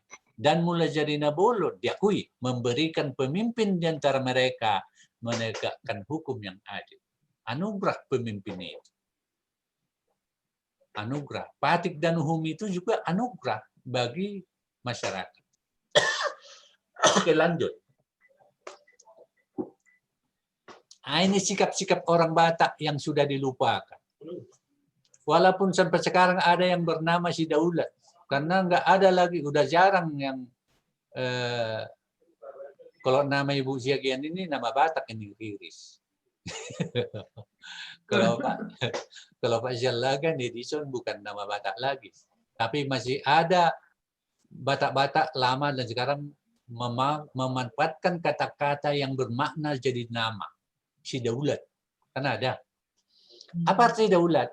Daulat itu merupakan perilaku yang didasari dari sikap rendah hati, walaupun kaya. Nah itu tidak sombong. Kuat, perkasa, dan pintar. Inilah yang disebut Haserepon. Haserepon itu seolah-olah tak ada dia. Seperti Haserepon itu digambarkan seperti harimau berjalan, tunduk dia. Tunduk dia berjalan, padahal dia sangat disegani. Tahulah kita harimau. Tapi dia berjalan nunduk. Beda dengan rusa. Kalau rusa berjalan, kepalanya nongak gitu ke atas. Congkak. Nah. Serep marroha adalah bila kaya, bisa tempat mengadu orang tak punya. Bila perkasa, bisa tempat berlindung orang lemah. Bila pintar, bisa tempat berguru orang bodoh. Itu yang serep marroha lah itu. Jadi enggak ditunjukkan kesombongan dari apa yang ada pada dia. Apa yang ada pada dia itu bisa dimaknai oleh orang lain. Itulah arti Paulaea. Nabui Paulaea. Jadi Nabui Paulaea itu tidak hanya bisa diminta berasnya atau uangnya, enggak. Ilmunya juga bisa diminta. Ya kan? Tenaganya juga bisa diminta. Itu Paulaea. Mungkin seperti saya. Bila miskin, bodoh, lemah, harus bersikap bengek. Jadi ini nama-nama yang ada bagi orang Batak. Ada bernama si Daulat, ada bernama si Serep. Kalau perempuan, Serepina katanya. Serepina katanya. Ada juga bernama si Bengek. Oke, lanjut.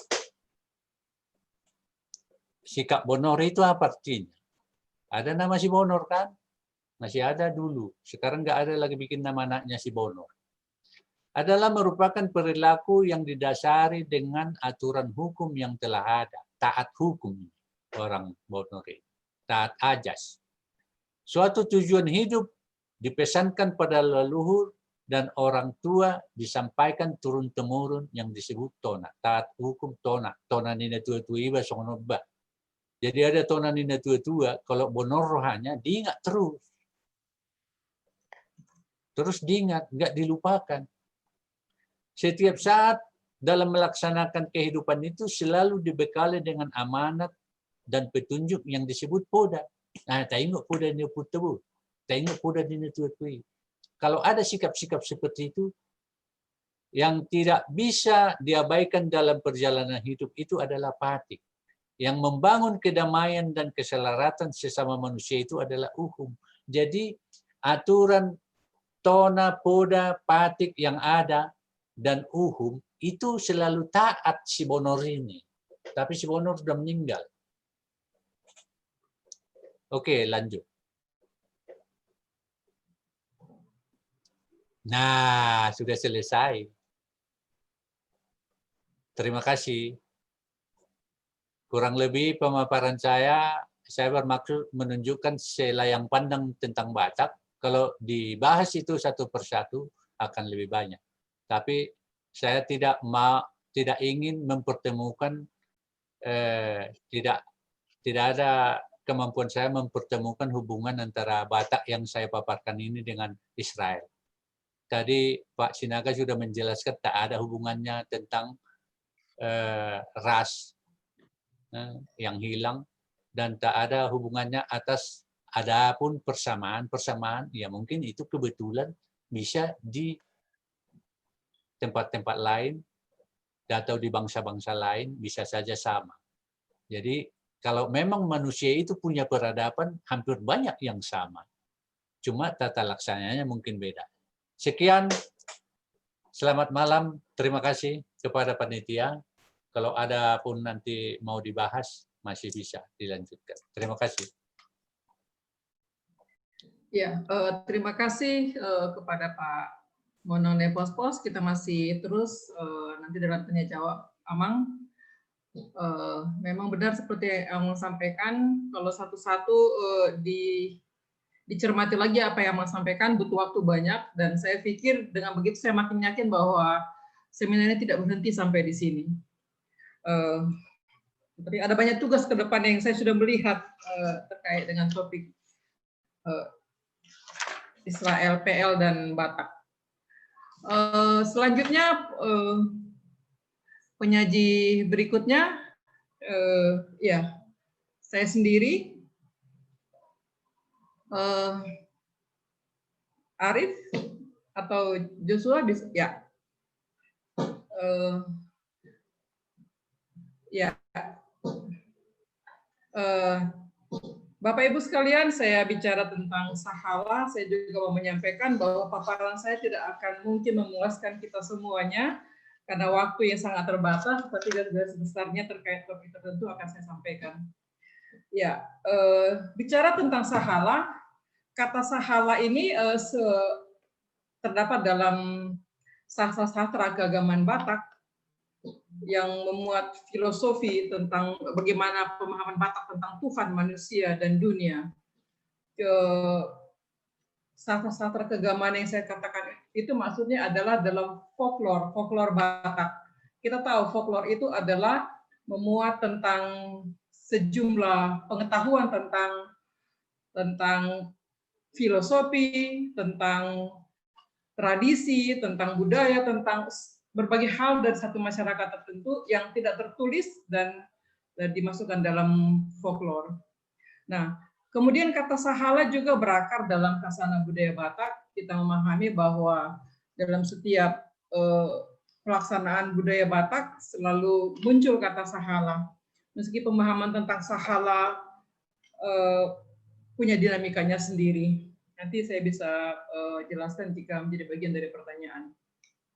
Dan selanjutnya dalam menggumuli sahala, saya menemukan bahwa pada tahun 1943 sebuah majalah Batak Sbon, itu Jong Pemuda yang tergabung dalam Jong Pemuda, yang mereka itu kelompok yang bergabung dalam mendeklarasikan Sumpah Pemuda. Mereka sudah menerbitkan satu majalah bernama Sahala. Dan itu saya temukan dalam arsip Perpustakaan Nasional Indonesia, sudah lapa-lapa nang Amerika, tetapi masih bisa digunakan. Ya, yang berikutnya adalah sebenarnya apa itu sahala? Ya, sahala adalah punya 3 arti, dan pemahaman ini real kita temukan dalam folklore Batak, atau sering kita bisa lihat juga dalam mitos Batak. Kita tahu bahwa penggunaan mitos dalam studi akademis juga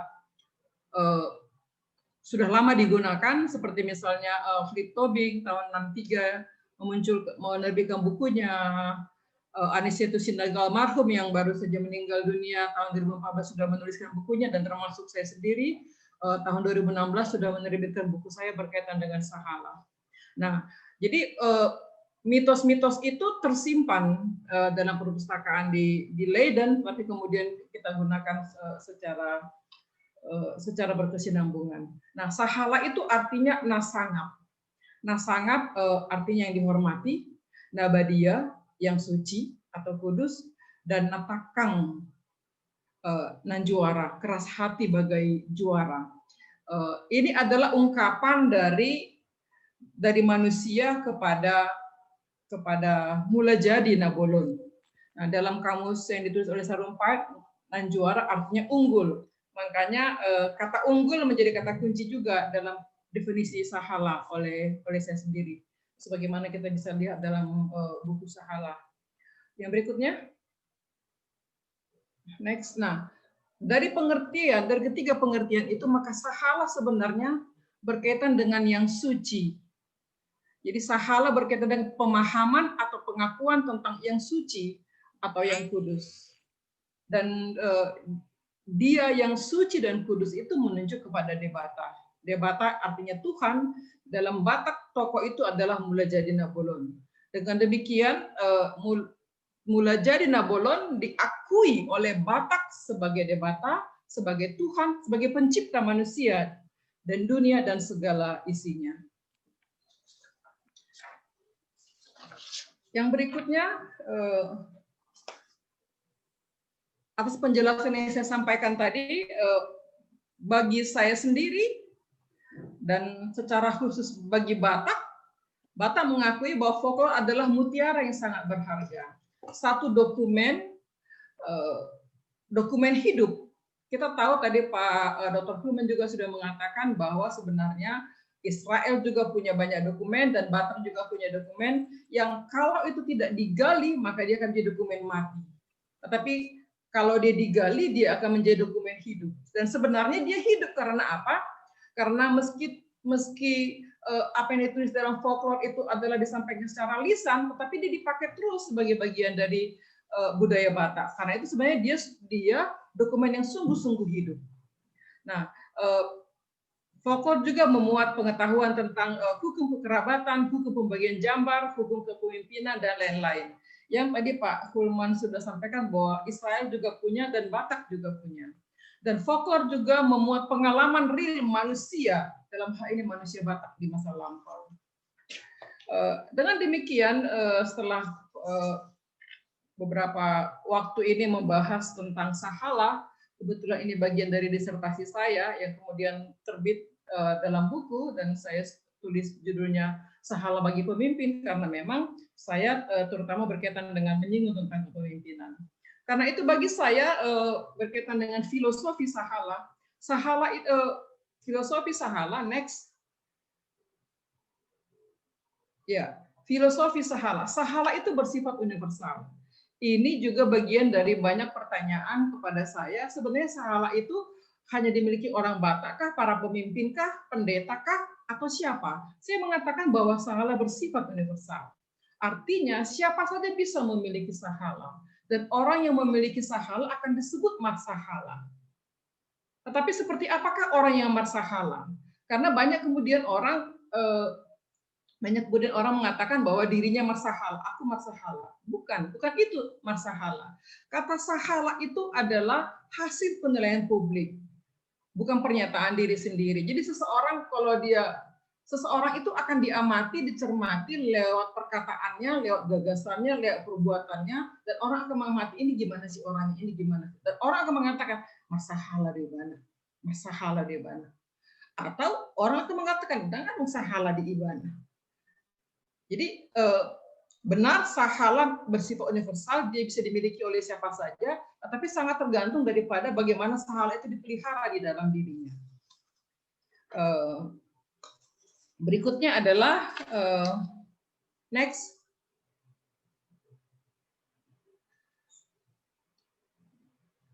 Ya, spiritualitas Batak. Sahala, seperti saya sudah sampaikan tadi, maka sahala adalah bagian dari spiritualitas Batak. Jadi satu contoh, orang yang marsahala adalah tadi sudah disinggung oleh Bapak Monang, bahwa orang Batak itu kaya dengan aturan, kaya dengan hukum. Bahkan bagaimana cara berbicara juga Batak miliki. Misalnya ada upasa mengatakan jolo nidila bibir asama katai. Itu berarti seseorang itu kalau bicara harus sangat hati-hati. Dia harus sangat hati-hati, dia harus memikirkan dengan baik, dengan cermat apa yang disampaikan, baru apa yang akan dia katakan baru disampaikan. Jadi nggak asal ceplos seperti itu, nggak asal sirabas, tidak seperti Batak, tidak seperti itu. Dan kalau sekarang ada orang yang nggak mikir untuk ngomong dari sudut ini, maka dia bukan Batak sebenarnya. Tapi kita bisa diskusi panjang nanti. Saya pikir cepat saja ini karena biar punya waktu banyak untuk diskusi. Yang berikutnya adalah Batak punya aturan. Yang sebelumnya, ya, jolo diseat hata asa diseat rau. Jadi sesuatu itu harus diputuskan dahulu baru dilakukan. Ini terutama dalam acara-acara ulawan lasni roha, kegiatan sukacita maupun duka cita. Jadi semuanya itu harus melalui percakapan. Jadi biasanya kalau besok misalnya seseorang akan melakukan upacara ritual pernikahan atau kematian, maka malam ini diadakan acara Ria Raja misalnya. Ria Raja itu adalah mengundang tua-tua, para tua-tua dan di Hanatolu bahkan Sui Apang Nawapat seperti sudah sampaikan tadi, untuk membicarakan dengan baik seperti apa acara besok. Jadi dibicarakan, diputuskan, dan apa yang diputuskan itulah yang akan dilakukan besok. Jadi tidak bisa marnya dilapik, tidak bisa seperti itu. Jadi jolo diseat hata asa diseat rau.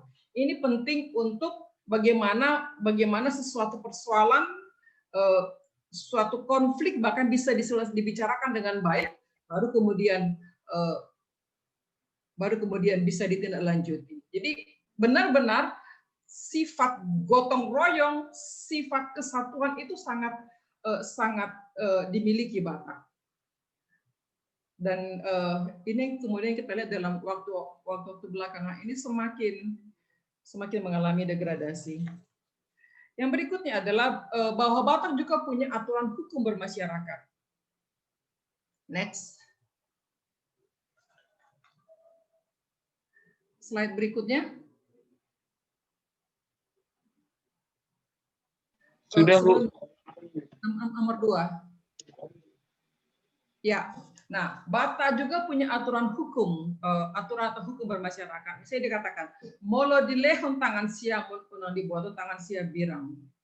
Jadi kalau tangan yang satu memberi, maka tangan yang lain tidak boleh tahu. Itu artinya sangat menjaga, tidak bisa pemberian itu diketahui oleh publik seperti itu. Nah, ini menjadi sangat kita bisa melihat fenomena sekarang bahwa kalau kita mendapat sesuatu, menerima sesuatu dengan gampang, gamblang kita bisa upload lalu mengatakan ini dari sini, dari sini. Itu jauh dari Batak. Kalau kita sungguh-sungguh menghidupi aturan hukum yang ada di dalam masyarakat Batak. Jadi misalnya ada juga molo litok air di toruan tikiro matujulu. Kalau keruh di hilir, periksalah ke hulu. Artinya kalau ada persoalan, carilah akar masalahnya. Ini memperlihatkan bahwa pemikiran Batak itu tidak pemikiran yang asal-asalan, tidak pemikiran yang mudah, tapi pemikiran yang kritis dan mendalam. Segala sesuatu kalau dibicarakan secara kritis dan mendalam, tentu memang akan menghasilkan tidak mudah bicara, artinya hati-hati bicara. Dan ini jauh dari pengamatan saya sendiri, ini jauh dari apa yang kita hidupi sekarang ini. Yang berikutnya, ya partogi. Partogi itu mengayomi. Jadi orang-orang yang punya sahala itu, partogi itu pemimpin, dia bertindak menggonggong, melindungi, mengayomi, memikirkan kepentingan orang banyak. Jadi seorang pemimpin, apalagi di masa-masa sekarang, seorang pemimpin andai kata dia duduk dalam jabatan kepemimpinannya, maka dia harus bertindak sebagai pengayom, melindungi kepentingan orang banyak. Bahkan dia harus membela orang-orang yang punya masalah, yang punya problem, yang datang kepada dia. Nah, kecenderungan ini banyak berbeda pada sekarang ini. Makanya suka banyak pertanyaan, ini kita ini Batak apa tidak? Hal-hal seperti itu gitu loh. Jadi yang berikutnya adalah satu yang sangat terasa, yang sangat serius belakangan ini adalah bahwa Batak itu punya sifat sada hatanang pangalaho. Pengalaman saya dalam penelitian kepada orang-orang Batak, para tua-tua Batak dan juga orang-orang Kristen sebenarnya, bahwa ada yang menarik, dinamika menarik dari itu, di mana ini juga mengalami pergeseran. Jadi Batak itu ikon saru pada hata nang pangalaho, hata nang pembahenan. Nah, hal-hal ini yang kemudian perlu kita pikirkan lebih jauh ke depan dalam rangka mengenal Batak. Yang berikutnya, ya. Jadi karena itu dengan contoh-contoh yang saya berikan itu, sebenarnya sahala itu adalah proses internalisasi tentang yang suci dan kudus. Jadi kalau seseorang mau masahala, maka dia harus mampu menginternalisasikan pemahaman keagamaannya tentang yang kudus itu, yang kudus, yang suci, dia yang ilahi. Jadi bagi dalam pemahaman saya tidak soal apakah dia orang Kristen, apakah dia Paramalim, apakah dia Islam, Hindu, Buddha, dan lain sebagainya. Maka dia akan tetap marsahala sejauh dia mampu menginternalisasi pemahaman keagamaannya. Nah, dalam sosiologi, sahala itu terkait dengan karisma. Karism, dalam pemikiran Weber, maka karisma berkaitan dengan ketuhanan. Paham tentang ketuhanan. Jadi sebenarnya sahala itu adalah karisma. Next. Ya, karena itu bagi Batak, sahala itu adalah menunjuk kepada karakter Batak. Seperti saya sampaikan tadi, kata sahala sudah jauh-jauh hari sebelum dimiliki oleh Batak. Sahala adalah karakter Batak. Nah, siapakah pemimpin nama sahala? Pemimpin nama sahala sejauh dia punya kemampuan menginternalisasi tatanan nilai aturan hukum yang dimiliki Batak di dalam dirinya dan menampilkannya sebagai bagian dari karakternya. Itu yang paling mendasar, dan kita bisa bicara lebih jauh dalam diskusi nanti Karena waktu jalan terus, itu sementara dari saya. Ya, selanjutnya pembicara selanjutnya kita mendengar paparan dari Profesor Basi Manjuntak. Beliau sudah ada dalam ruangan Zoom.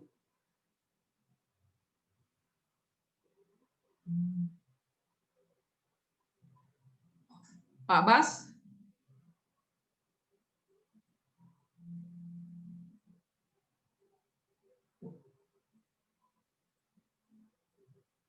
Jos, Pak Bas. Udah datang, Bu. Atau suaranya? Sudah hadir, Bu. Cuman audio Bapak itu belum tersambung kan, Bu, sepertinya. Bagaimana supaya tersambung? Oke, sementara boleh disambungkan ya Arif ya sama ini. Biar kita punya waktu banyak untuk diskusi. Nanti kalau sudah tersambung bisa sampai kepada saya. Bapak Ibu sekalian, ya, Pak Bas sudah masuk? Bisa tersambung?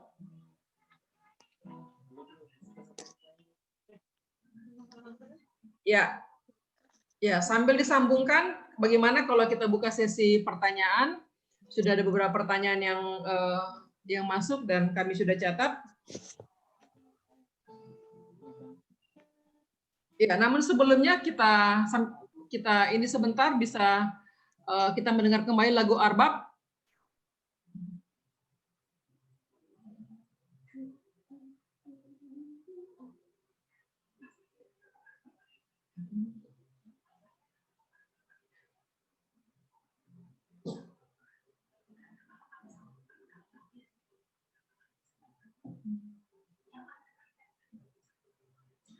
Halo, Jos.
Ya,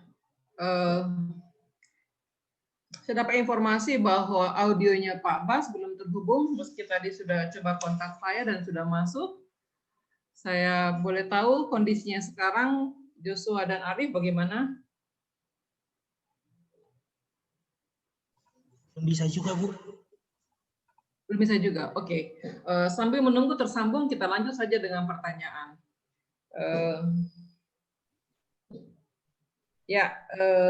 Kita bisa lihat dalam chat, ada beberapa pertanyaan. Saya mulai dari yang pertama, ini kelihatannya pertanyaan ditujukan kepada Bapak Dr. Hulman.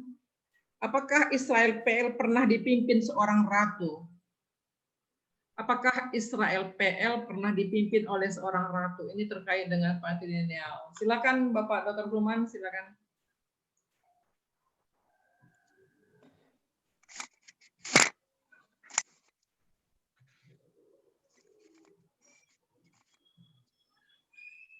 Baik Bapak Ibu yang sudah mengajukan pertanyaan, mungkin tidak semua pertanyaan ini bisa dijawab dengan sempurna, tetapi saya akan mencoba memberikan penjelasan sejauh referensi yang sudah pernah saya temukan dan saya baca. Pertama, Israel pasti patriarkat dan tidak mungkin ada pimpinan dipegang oleh seorang perempuan, apalagi kalau itu disebut sebagai pimpinan umat secara kolektif. Bahkan yang disebut dengan matriarkat pun itu tidak ada bukti sampai sekarang, dan oleh sebab itu semua hipotesis tentang kemasyarakatan ini sudah ditolak dalam kajian-kajian akademis. Jadi tidak ada istilah ratu itu, tapi memang ada beberapa teks seolah-olah itu berkaitan dengan kepemimpinan perempuan, tetapi kepemimpinan perempuan itu tidak dalam rangka nasional, tetapi hanya dalam konteks-konteks tertentu. Itu yang bisa saya jelaskan tentang ini. Tadi ada pertanyaan di awal tentang bagaimana diskusi kita berkaitan dengan Israel Perjanjian Lama pada periode kapan, dan juga Batak pada periode kapan, ini yang dibahas sekarang. Kalau kita mau melihat originalitas, siapakah Israel? Lalu kita akan menjawab Israel PL itu mulai dari eksisnya mereka di tanah perjanjian. Dari masa ketika mereka di perbudakan Mesir itu tidak kita anggap sebagai nasional, ya. Dan juga masa sesudah pembuangan Babilonia, Israel yang kita maksud itu hanyalah sepenggal dari beberapa kitab di Perjanjian Lama. Jadi Israel yang kita bahas, yang ada data-data Alkitabnya itu terkait dengan periode pendudukan tanah Kanaan. Ya, menurut dugaan-dugaan itu mulai dari abad ke-11 sebelum Masehi sampai ke abad ke-6 sebelum Masehi. Itu yang dokumennya bisa kita temukan. Bahwa ada rujukan-rujukan baru di luar PL tentang Israel sesudah masa pembuangan Babilonia, saya bisa rujuk mulai tahun 539 sebelum Masehi sampai ke abad ke-4 tahun 300-an sampai pendudukan Alexander Agung, juga sampai pendudukan Romawi di zaman Perjanjian Baru, itu bukan lagi bagian dari PL. Walaupun data-data tentang itu masih bisa kita baca dari berbagai sumber, baik dari literatur Israel maupun dari literatur di sekitar Israel itu sendiri. Itu yang kita bahas di sini. Nah, Batak juga demikian. Batak yang kita bahas itu adalah Batak yang masih original, dalam arti tidak dipengaruhi oleh budaya baru yang datang dari Eropa, khususnya oleh kolonial Belanda, dan juga Batak yang belum dipengaruhi oleh kekristenan. Kita sadar bahwa kebatakan kita itu terganggu atau mungkin merosot atau bahkan dihapuskan secara sengaja oleh kekuatan dari dua kekuatan ini. Kolonial itu menggantikan seluruh sistem hukum di tanah Batak. Mereka mengangkat, meskipun orang Batak yang diangkat, tetapi itu sudah otomatis menggantikan sistem peradilan yang pernah berlaku di tanah Batak. Kekristenan juga demikian. Fungsi-fungsi yang dimiliki oleh orang Batak sebelum kekristenan, baik itu terkait dengan pesta-pesta adat maupun siklus kehidupan sehari-hari di dunia pertanian, itu semua diambil alih oleh pihak gereja. Jadi itu bukan lagi Batak yang seperti kita bahas tadi. Tentu sesudah kekristenan, apakah kita masih boleh menyebut mereka atau kita ini sebagai Batak? Iya, tetapi sekarang identitasnya bukan lagi Batak dalam pengertian ANSI, tetapi sudah Batak yang sudah dikristenkan. Itu jawaban yang paling ideal yang bisa kita berikan terkait dengan batasan waktu tentang pembahasan mengenai Israel PL dan juga mengenai Batak di dalam pengertian Toba ini. Nah, ada juga pertanyaan terkait dengan harta warisan. Bahwa warisan yang ada di tradisi Israel itu hanya ada bagi kaum laki-laki, bagi anak laki-laki, tidak pernah diberikan kepada perempuan. Bahwa yang terdapat dalam kitab Bilangan pasal 27 dan pasal 36 ini memang pernah dipraktekkan dalam tradisi Israel, tetapi bukan Israel Palestina, tetapi Israel yang berada di Elefantina. Itu sekelompok kecil orang Israel yang pernah memberontak melarikan diri dari Babilonia, lalu mengungsi ke salah satu pulau kecil di Mesir, itu namanya Elefantina. Dan cukup menarik dari penggalian arkeologis, data-data dari Elefantina ini kita temukan beberapa materi, baik terkait dengan keagamaan, baik terkait dengan tempat peribadahan, demikian juga tentang hukum. Jadi ada sebuah adendum, bahkan bisa saya sebutkan sebagai sebuah amandemen, tentang hukum-hukum yang pernah diberlakukan di Tanah Suci Palestina, ada perubahan yang baru di tanah perserakan, di Elefantina secara khusus, dan ini sudah dibuktikan banyak tulisan, dan salah satu rujukan yang selalu saya pakai itu tulisan dari Zefrira Ben Barak, seorang ahli arkeologi dari orang Israel sendiri. Buku ini banyak beredar dan bisa kita cari di perpustakaan-perpustakaan internasional. Nah,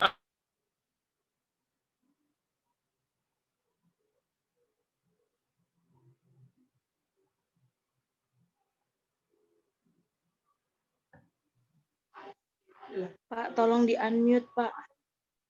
Iya. Suaranya Ibu.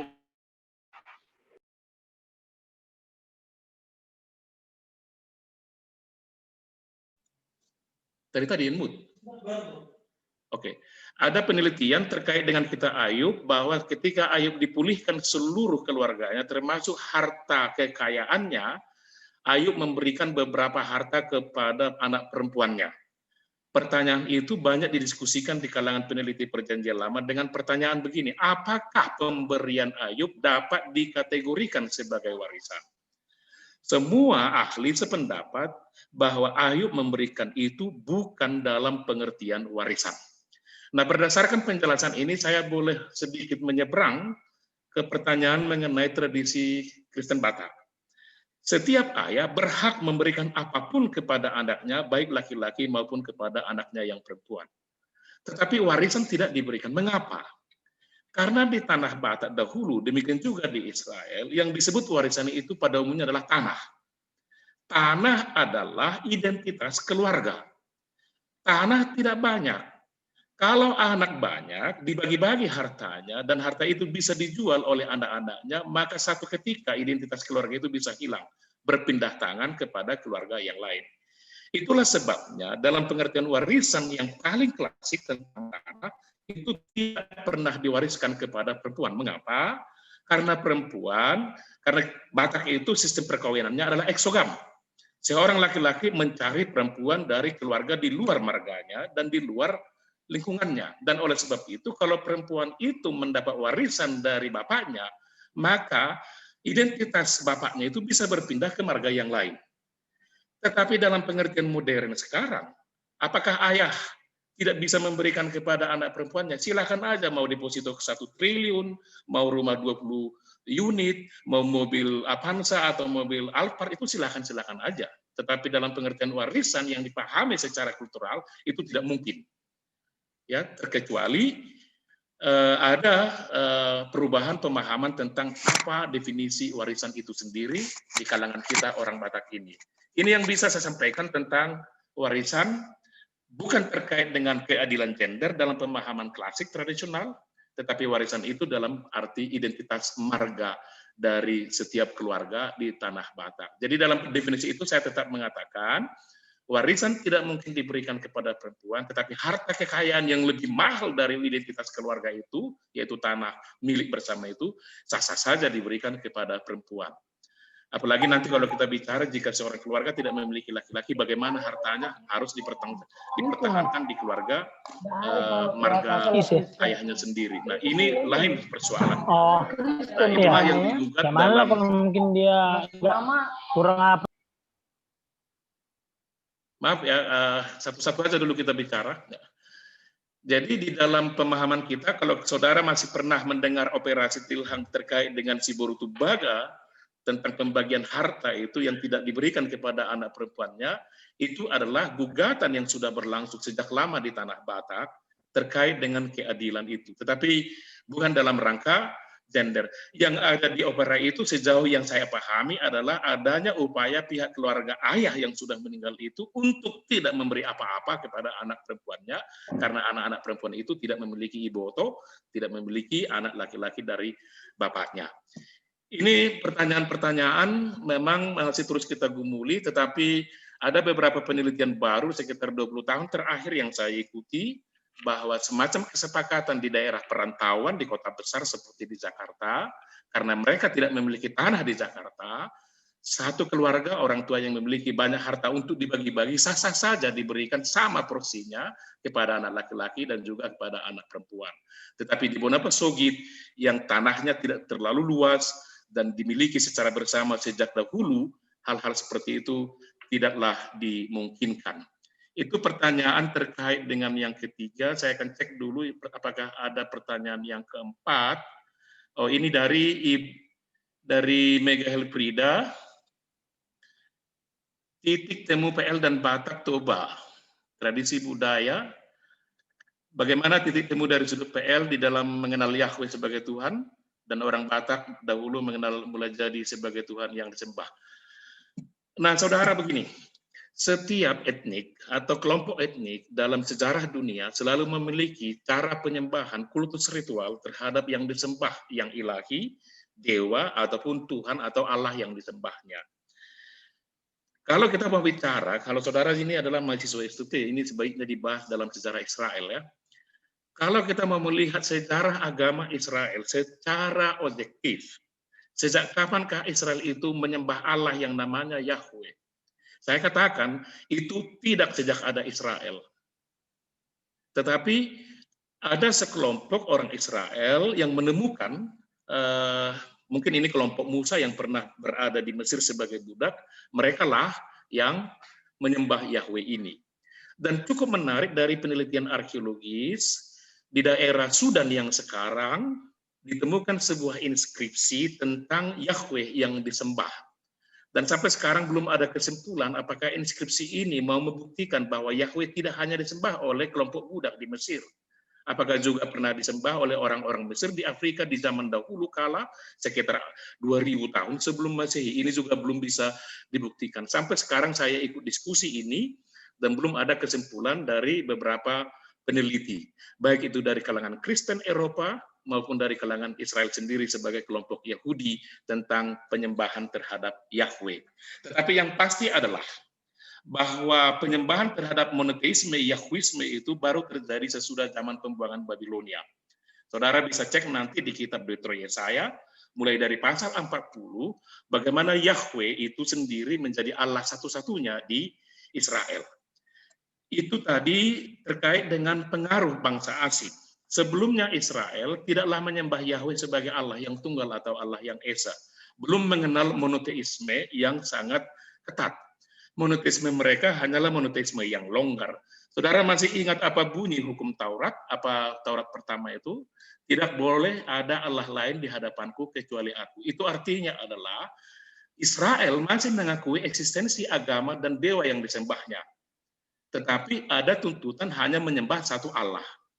Tetapi dalam Deutero Yesaya, khususnya pasal 45 mulai ayat 1 sampai ayat 7 nanti, saudara akan temukan sebuah statement, tidak ada Allah lain kecuali aku.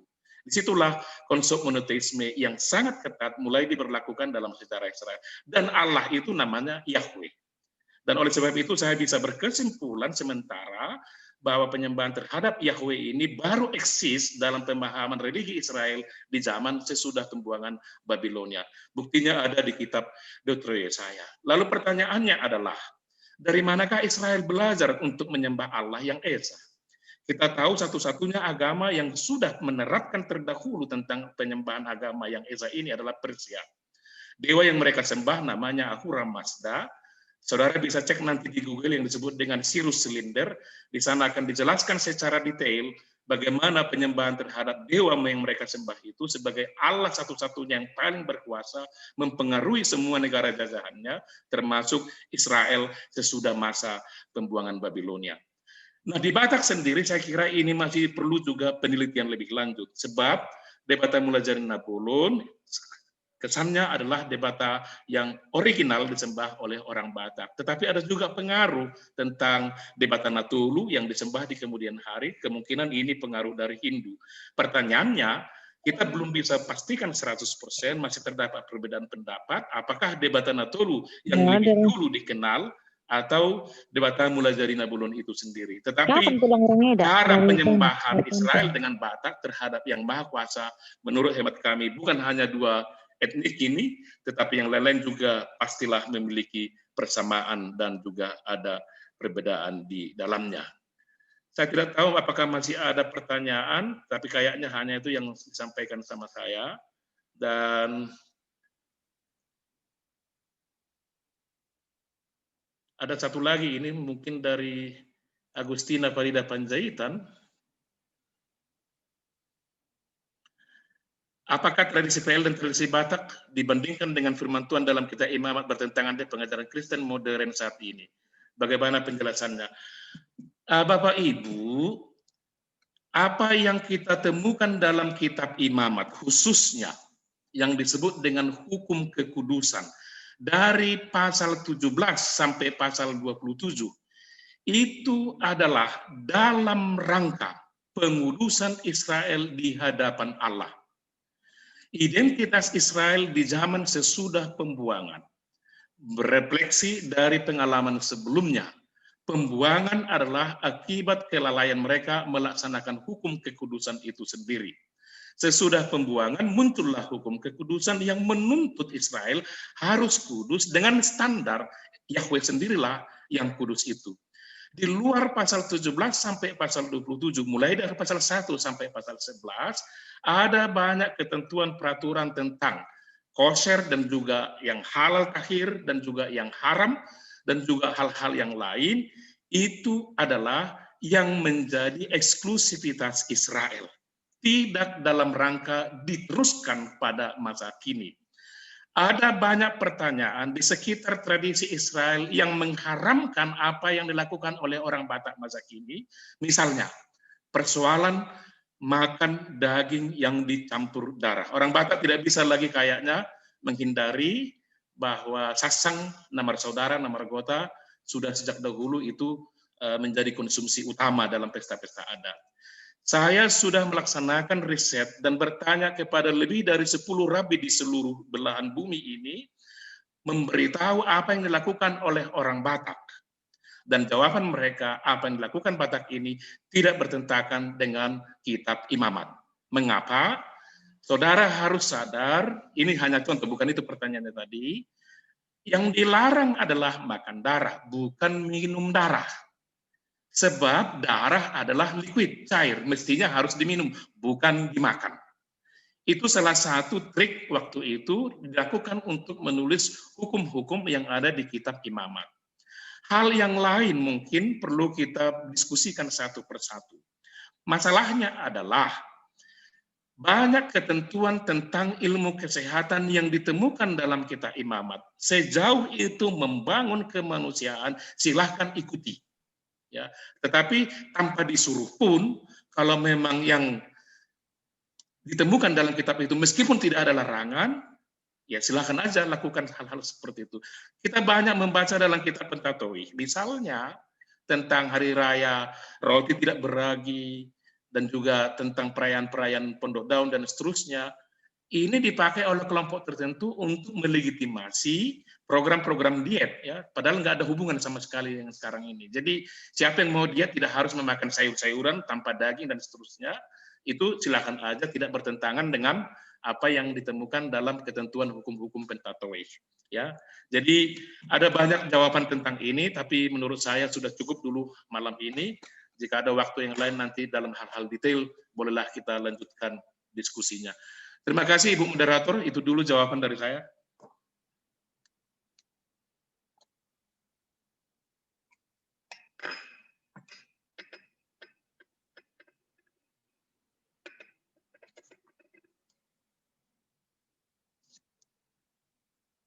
Silakan dilanjut Ibu, saya sudah selesai.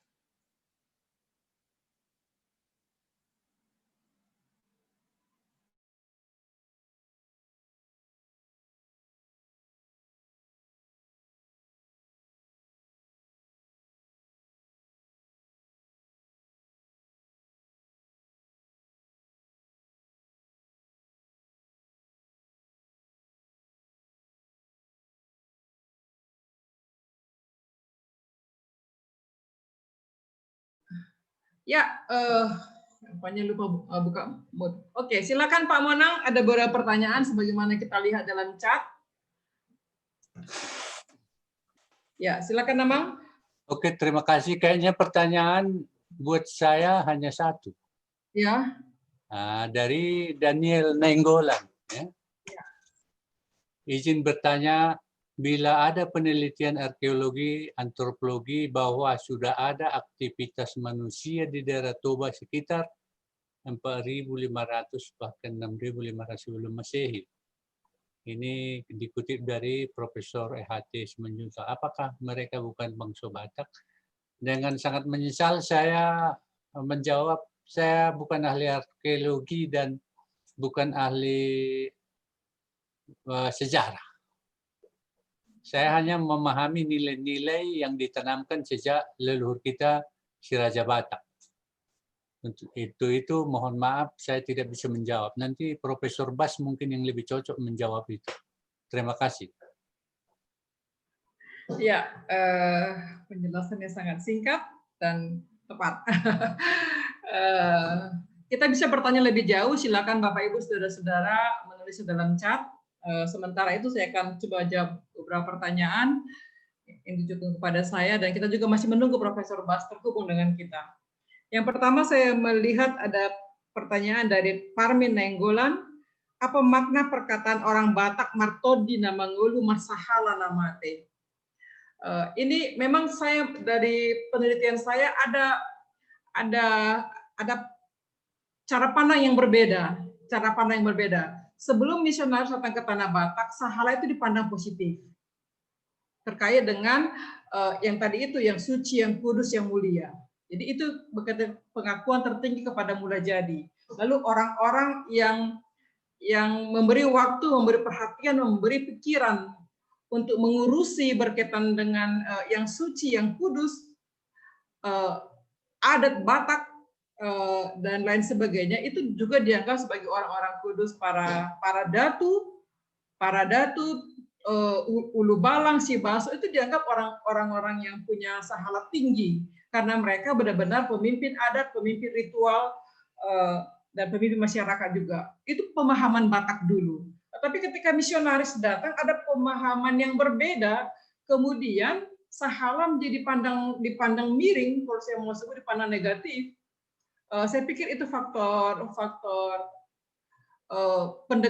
cara pendekatan agama saja, karena kita memahami bahwa ketika misionaris datang ke tanah Batak, agama Batak berupaya diredam, beberapa hal tertentu berusaha dikurangi pengaruhnya, lalu kemudian itu cara yang paling lazim bisa kita amati sehingga bangsa Batak dengan mudah menerima agama Kristen.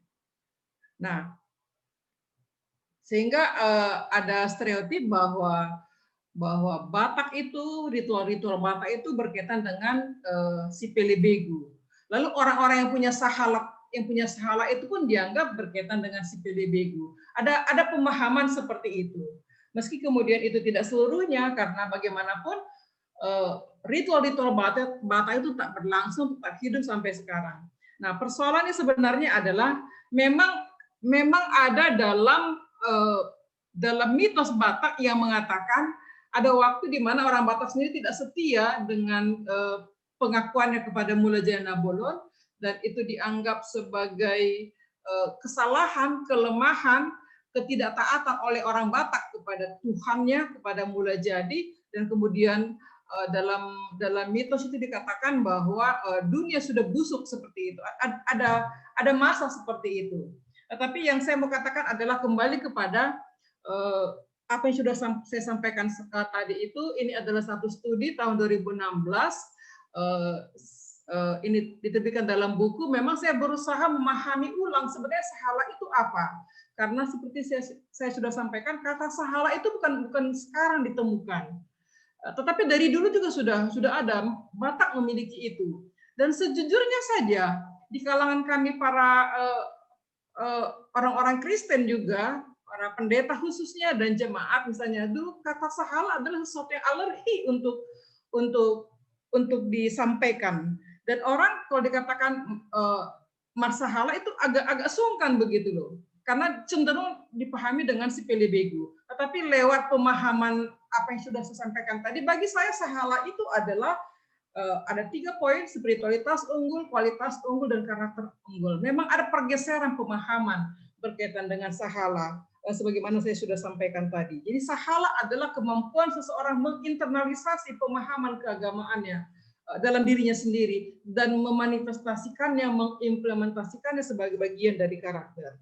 Nah, lalu terkait dengan pertanyaan ini,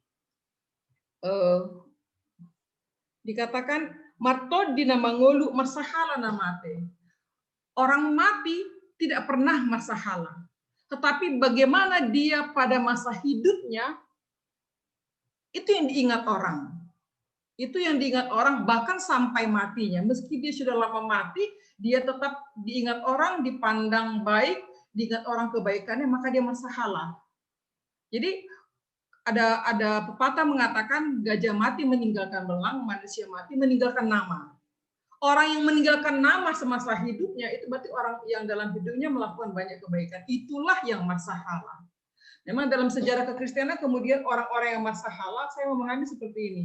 Tugas-tugas yang dulu dilakukan oleh para datu Batak setelah kekristenan masuk, lalu tugas-tugas itu kemudian bergeser dan kemudian dilakukan oleh para pendeta, para petugas keagamaan, pendeta, guru huria, sintua, seperti itu. Jadi bagi saya setelah kekristenan, tugas para pendeta itu adalah melanjutkan tugas para datu. Yang dalam pemahaman saya, mereka ini baik pendeta, baik para datu Batak dahulu punya kesejajaran dalam hal tugas. Nah, tetapi pada saat yang bersamaan ketika Kristena di tanah Batak, para pendeta semakin dibutuhkan banyak, lalu para datu semakin bergeser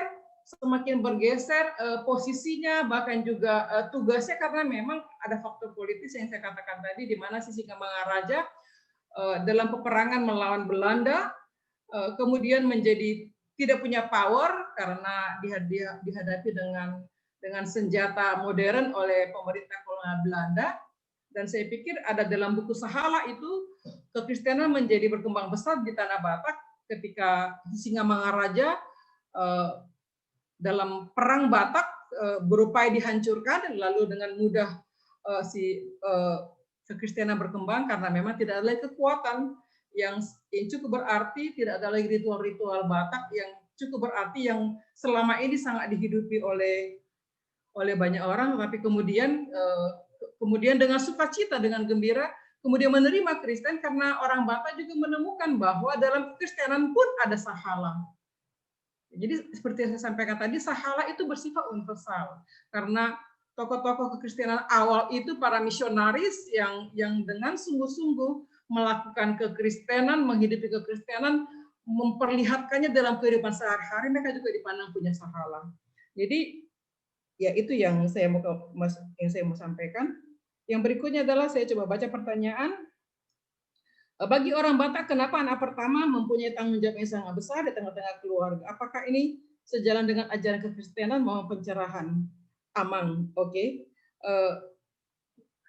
Ya, memang bagi orang Batak, anak pertama itu adalah sangat penting karena dia akan menjadi punya tanggung jawab yang besar dalam keluarga, dalam ritual-ritual adat Batak, tetapi tidak mengatakan bahwa dia adalah yang terpenting. Saya pikir begitu, dan bahwa di sini dikatakan anak laki-laki ya, tapi anak pertama. Saya pikir baik kekristenan, baik Habatahon juga memahami bahwa setiap anak itu berharga, tidak hanya anak pertama, tapi anak kedua, anak ketiga, anak keempat, dan seterusnya. Dengan menomorsatukan anak yang pertama, pengalaman saya sebagai anak di tengah-tengah keluarga saya juga ada saat di mana itu membuat ketersinggungan, tetapi faktanya adalah baik kekristenan, baik Batak tidak membedakan anak pertama, anak kedua, dan seterusnya. Bukankah sebagai orang Kristen kita harus membina, memelihara anak yang Tuhan berikan bagi kita dengan baik, sama rata, karena masing-masing punya hak hidup yang sama, dan masing-masing berharga seberharga, entah anak paling besar, entah anak paling kecil di mata Tuhan. Yang berikutnya adalah saya ingin jawab pertanyaan, ya, bagaimana kita menjalankan adat dengan baik sendiri? Oh ya, ini tadi saya sudah jawab. Saya coba baca dari yang pertanyaan kedua.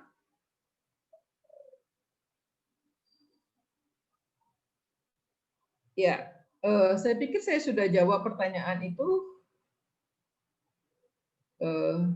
Ya, saya sudah jawab. Saya pikir yang cukup berarti. Ya, jadi Bapak Ibu saudara-saudara sekalian, waktu kita sampai sekarang ada jam 8:39, kita masih punya waktu sebanyak 21 menit. Bagaimana dengan Pak Bas? Boleh bantuan dari Joshua atau Arif? Sudah terhubung dengan Pak Bas? Kalau tidak, kita akan buka sesi pertanyaan lagi. Tetapi waktu kita memang karena kita butuh waktu, sampai jam 9 nanti kita butuh waktu untuk menyimpulkan seluruhnya ini, lalu kemudian kita butuh waktu untuk pertemuan sekitar 5 menit. Karena itu kalau boleh kita ya punya waktu 10 menit lagi untuk tanya jawab, silakan. Kalau ada yang mau ditanyakan, kelihatannya Pak Bas ada 2 pertanyaan tadi itu sama saya yang datang belakangan. Iya, silakan. Pasti belum melihat nih. Terima kasih. Pertanyaan dari Pendeta Imelda Bakara itu kayaknya terkait ya, dengan iya. 2 peristilahan milik pusaka dengan tanah pusaka. Di dalam PL itu tidak ada. Saya harus tegaskan. Di dalam PL semua istilah itu hanya disebut nahala. Lalu di terjemahan LAI muncullah istilah milik pusaka. Saudara baca buku Christoph Barth, Teologi Perjanjian Lama volume 2, tentang istilah milik pusaka. Saya katakan itu salah. Ya, saya harus tegas katakan itu salah. Yang benar adalah milik, bukan tanpa kata pusaka. Karena pusaka itu dialih generasikan turun-temurun. Di Israel itu hampir tidak ada bukti bahwa ada pengalih generasian harta secara turun-temurun lebih dari 3-4 generasi. Maka kata pusaka yang dipahami di Indonesia tidak persis sama dengan nahala yang ditemukan di dalam Perjanjian Lama.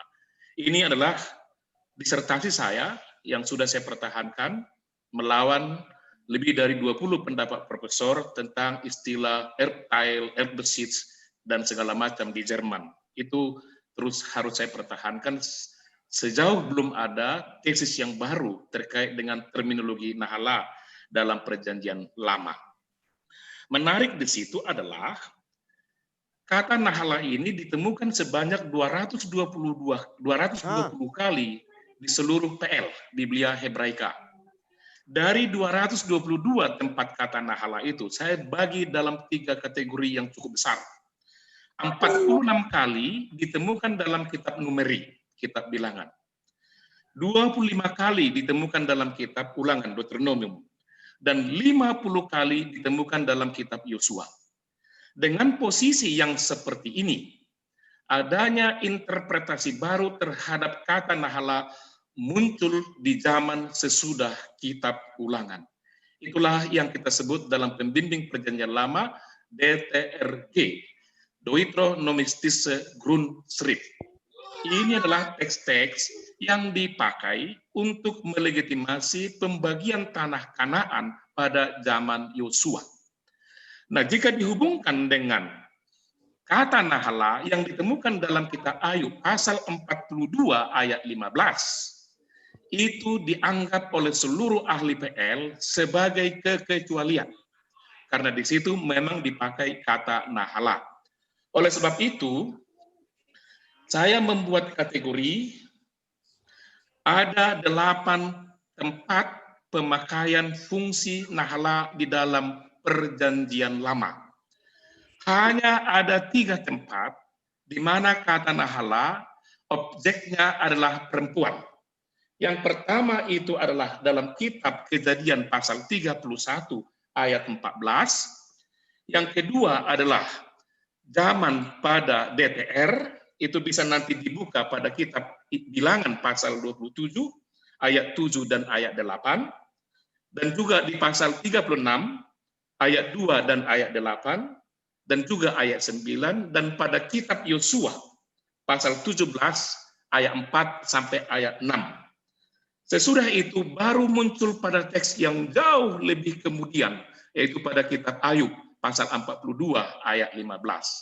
Dan oleh sebab itu, kesimpulan kita, tesis yang bisa kita pertahankan adalah pewarisan tanah kepada perempuan bukan pewarisan tanah leluhur, tetapi harta warisan yang diperoleh oleh si ayah itu sendiri. Itulah yang terjadi pada kisah Ayub. Ketika ketika Allah mengembalikan seluruh kekayaannya, bahkan lebih dari 3 kali lipat setelah dia lulus ujian dicobai oleh iblis. Yang kedua, pertanyaan dari Ibu Grace Butar-Butar terkait dengan Bilangan 27 mengenai anak-anak self-heart. Ibu, silakan baca teks itu dengan teliti.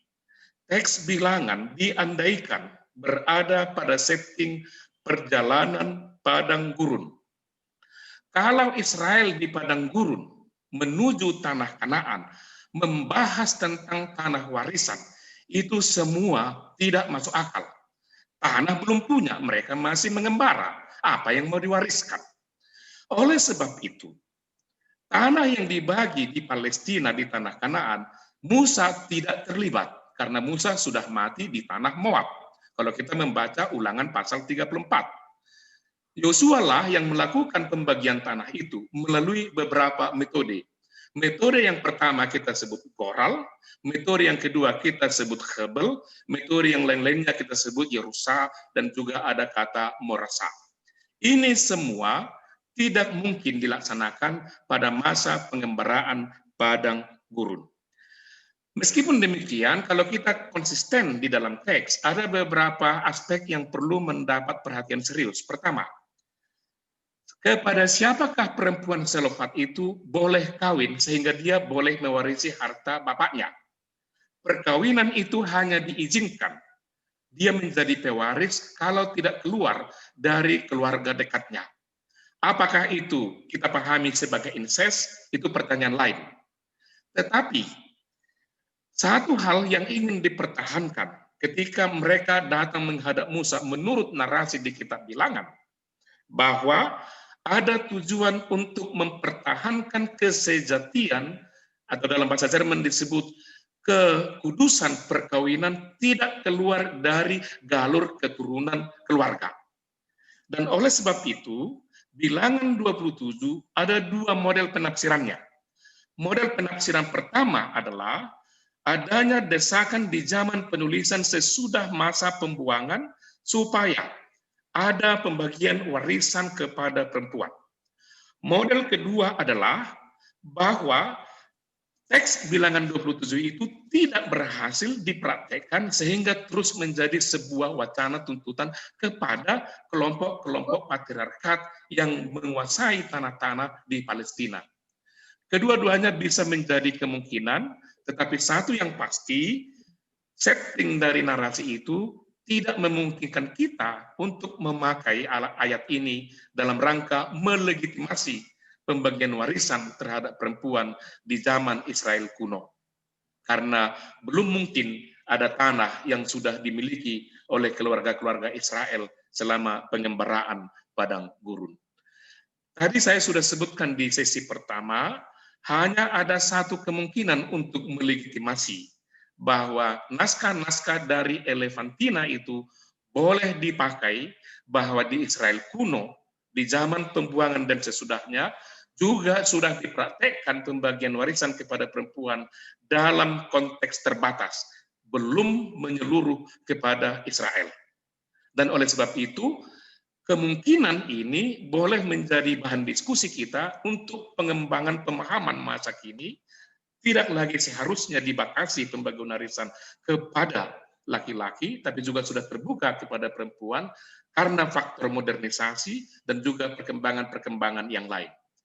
Inilah yang perlu kita teliti nanti terkait dengan bukan keadilan gender, bukan kesetaraan gender, tetapi terkait dengan nilai-nilai kemanusiaan kita sendiri. Apakah kita tidak boleh mendapat sesuatu yang berguna dari orang tua sendiri karena kita dibedakan oleh status gender. Dalam kaitan itu, teologi harus bicara sesuatu yang berguna untuk membangun diskusi-diskusi biblis dan juga praktis di masa yang akan datang. Itu aja dulu tanggapan dari saya terhadap dua pertanyaan tersebut. Terima kasih, Ibu.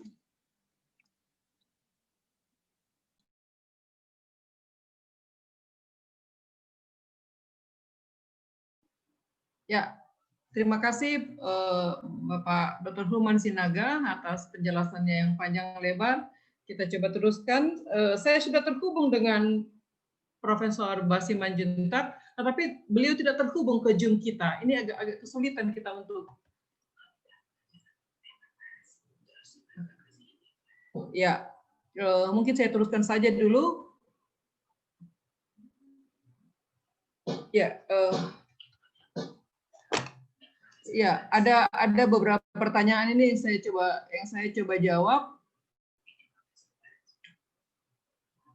Dikatakan ini dari agak kesulitan saya kalau lihat dari chat.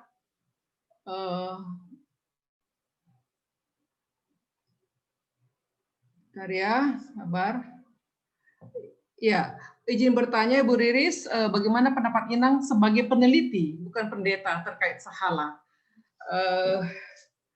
Saya mau katakan justru saya sebagai peneliti, pendekatan saya ilmu agama mengatakan bahwa dari sudut definisi agama, bahwa seseorang mengaku beragama atau menganut agama adalah sejauh mana dia percaya kepada satu figur tertentu, yaitu figur yang ilahi. Dan dalam Kristen dikatakan Yesus, anak Allah, lalu dalam Batak dikatakan mula jadi. Itu sebagai peneliti. Seandainya saya hanya sebagai pendeta ansih, maka saya tidak bisa, tentu akan sulit memahami pemahaman Batak tentang mula jadi. Tetapi karena saya mencoba seobjektif mungkin, maka saya bisa memahami dari sudut ilmu agama. Begitu penjelasan saya.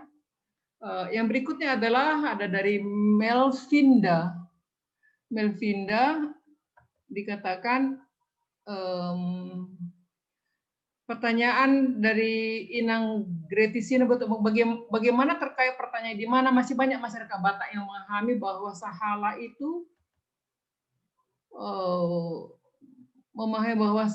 itu terpotong pertanyaannya. Ya, yang berikutnya adalah kemudian dikatakan sekarang bahwa banyak orang membakar ulos.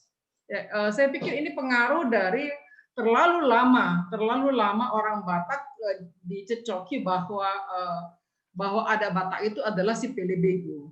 Saya pikir seperti itu, dan itu terekam sekian lama dalam bawah sadar Batak sehingga orang dalam melakukan ritual Batak juga menjadi takut-takut. Sejujurnya saja ketika saya mau terbitkan buku saya tentang sahala, itu juga tidak mudah karena dipandang karena diperlukan butuh lebih kuat pemahaman tentang Kristen. Bagaimana pandangan Kristen tentang sahala. Tetapi kemudian karena satu dan lain sebagainya, saya juga memahami bahwa sekarang ini kata sahala adalah kata yang digandrungi di kalangan para pelayan gereja. Dalam doa-doa suka terdengar, Ale Tuhan di Bata, bahen mahami gabe pangula nama sahala. Kata sahala sudah menjadi sesuatu yang diminati. bukan sesuatu yang ditakuti lagi karena kelihatannya sudah bergeser pemahaman itu, bukan lagi seperti yang saya sampaikan tadi itu, tetapi memang sejujurnya sebagai pendeta saya menghubungkan pemahaman tentang sahala dengan panggilan sebagai manusia, panggilan sebagai manusia secara hakiki, bahwa setiap orang punya hak, setiap orang pada dasarnya adalah terbuka untuk memahami nilai-nilai ketuhanan. Karena apa? Karena secara manusiawi, manusia itu memahami bahwa ada kekuatan lain di luar dirinya, yang dia tidak bisa kuasai, yang dia sulit jabarkan. Dan kekuatan itu adalah kekuatan yang supranatural, kekuatan yang berkaitan dengan nilai-nilai ketuhanan. Atas dasar itulah manusia beragama. Dan hal manusia beragama dalam Undang-Undang Dasar Negara kita adalah hak asasi, hak subjektif yang dimiliki oleh setiap orang untuk melakukan ibadahnya dan untuk beribadah sesuai dengan agama dan kepercayaannya itu. Jadi itu benar-benar hak prerogatif daripada setiap orang. Bagi saya tidak soal dia menjadi agama apa, sejauh dia meyakini bahwa itu ditujukan kepada satu figur tertinggi, maka dia meyakini bahwa itu adalah Tuhannya.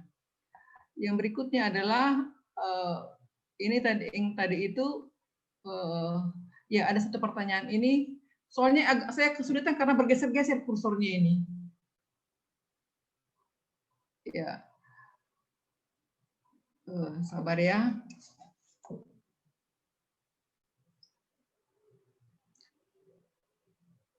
Oh tidak. Ya, ini ada beberapa pertanyaan dari mahasiswa saya. Mungkin karena waktu sudah sangat terbatas, nanti boleh ditanyakan ya adik-adik ya. Yang berikutnya adalah rekam sosiologis. Ini dikatakan seperti ini. Amang Ina Israel berada dalam rekam historis. Kalau ada pertanyaan-pertanyaan, nanti saya bisa jelaskan lebih jauh dalam lewat WA atau lewat email. Karena waktu yang sangat terbatas, maka saya pikir kita juga sudah terhubung dengan Profesor Das. Waktunya bagi setiap narasumber untuk memberikan closing statement. Kita dengar pertama dari Dr. Hulman. Silakan. Sebelum closing statement, ada pertanyaan yang dikirim ke WA bagi saya. Jadi saya jawab ini sebentar aja. Terkait dengan posisi anak laki-laki sulung di masyarakat Batak. Saya tidak tahu persis tentang posisi ini, tapi saya bisa jelaskan posisi anak sulung di masyarakat Israel. Di masyarakat Israel, kebanyakan ada kemiripan dengan Batak Toba, bahwa anak sulung itu disebut sebagai pengganti orang tua. Karena jika orang tuanya meninggal, maka anak sulunglah yang memikul beban keluarga secara ekonomi, sosial, dan adat istiadat. Dari posisi itulah dia mendapat penghormatan yang lebih tinggi dan ditaati oleh adik-adiknya. Di sisi yang lain, di dalam tradisi Israel, karena tanah sangat sedikit, maka semua harta yang dimiliki oleh orang tuanya laki-laki diberikan kepada anak yang tertua. Maka secara prinsip tidak pernah terjadi pembagian warisan dalam masyarakat Israel kuno. Jadi yang ada adalah semua memiliki hak untuk menguasai tanah itu sesudah ada izin dari anak tertua jika bapaknya sudah meninggal.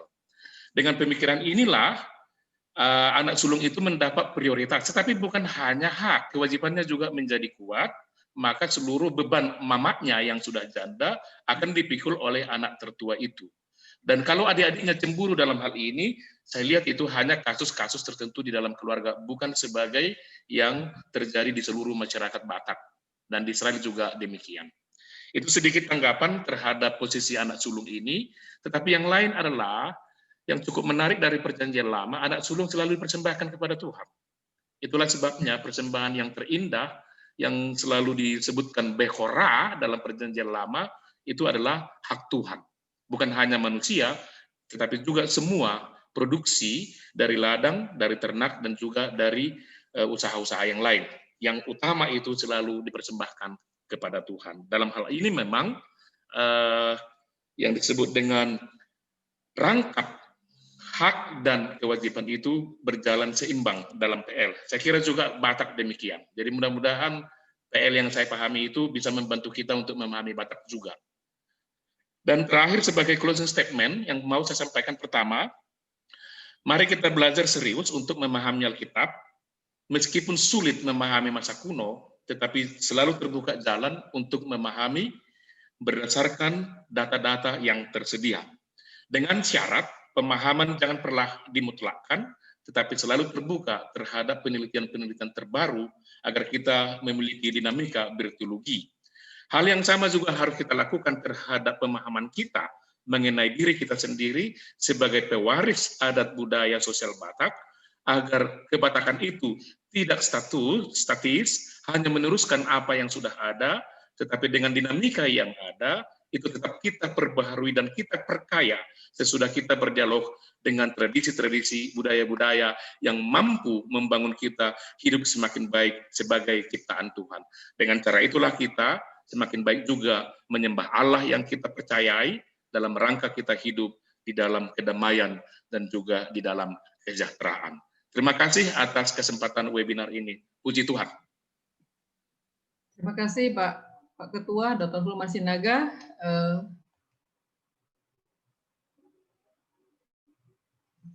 Silakan Pak Monang Nepospos. Oke, terima kasih. Woi, ini muncul Profesor Bas. Profesor. Iya.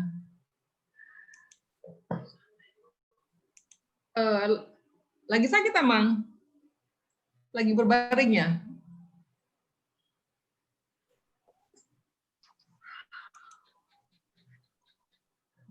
Halo?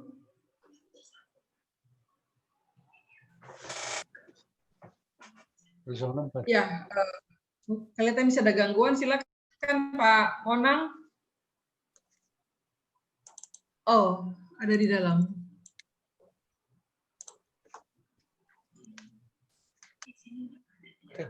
Oke. Ya. Tadi tiba-tiba muncul Profesor, jadi saya kaget aja. Rindu juga sama Pak Profesor, rupanya sakit. Oke, terima kasih semua para peserta webinar ini. Saya sudah memaparkan tentang Batak dan Habatakon Seleng Pandang, dan juga selama ini sering juga ke rumahku datang mahasiswa STT ya untuk belajar tentang Batak. Tapi nggak tahu entah ada yang di sini yang hadir. Dan ke depan saya selalu bersedia sharing tentang Habatahon itu. Dan dari komentar-komentar peserta di room ini tadi mengucapkan terima kasih, semakin tahu tentang Bataknya. Jadi mohon maaf kepada peserta yang bukan Batak ya, karena saya khusus diminta memaparkan Habatakon. Dan ke depan semoga ini ada manfaat bagi para generasi muda ke depan untuk lebih mengenal kepribadian Habatakon itu. Dan tadi Ibu Riri sudah menjelaskan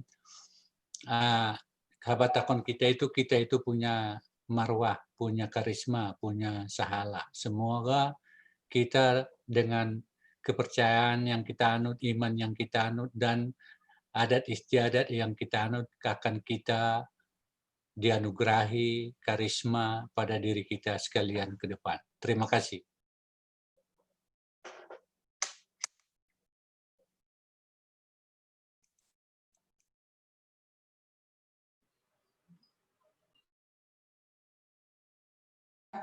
Terima kasih Bapak Monang Nepospos.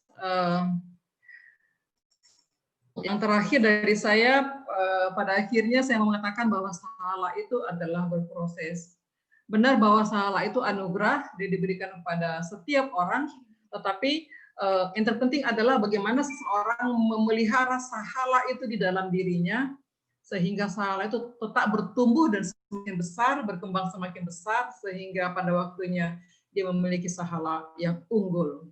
Dan sahala hanya mungkin dicapai kalau seseorang punya hubungan yang baik, yang erat dalam hal spiritualitas dengan Tuhan yang dipuja, dan pengakuan akan ketuhanan itu terimplementasi dalam kehidupannya sehari-hari. Dengan demikian orang yang punya sahala itu adalah orang yang melakukan banyak kebaikan, yang berbuat untuk orang lain, dan tidak semata-mata berbuat untuk diri sendiri. Begitu pemahaman saya, Bapak Ibu sekalian. Kita akan masuk dalam, saya pikir waktunya sudah lewat, kita akan masuk dalam yang terakhir. Kita akan foto bersama. Setelah itu mungkin doa dulu. Saya sudah minta kesediaan. Oh iya ya, Bapak Ketua STT, bukan Ketua STT, dosen STT KBP, Bapak Pahala Siman Juntak, rupanya tadi hadir tapi kemudian keluar karena ada mengajar juga malam ini. Saya tidak bisa melihat seluruh peserta. Ya, kalau boleh mohon kesediaan.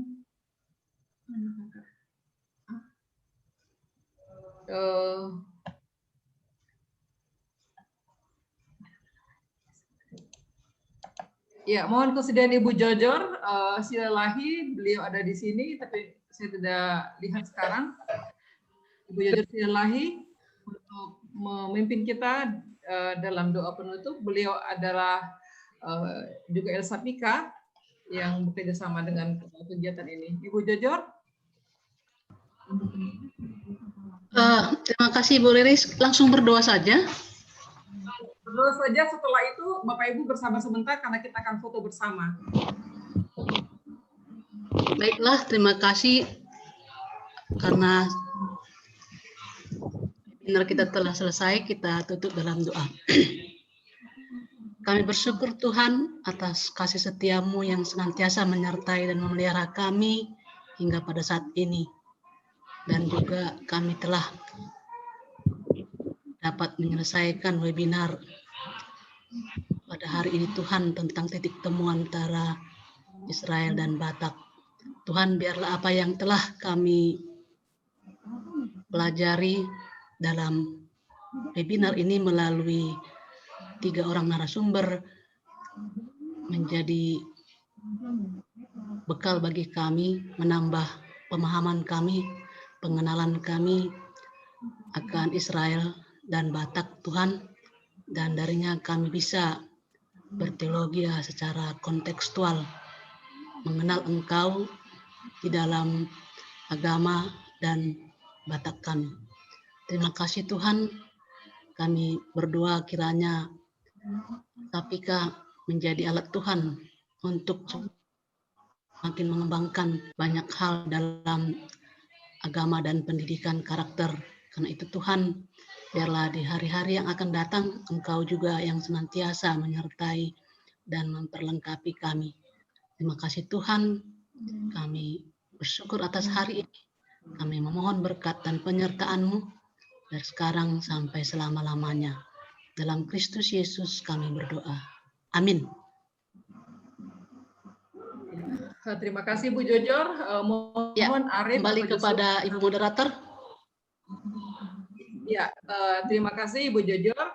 Mohon Joshua atau Arif bisa menampilkan seluruh peserta dan kita akan di-screenshot untuk foto bersama.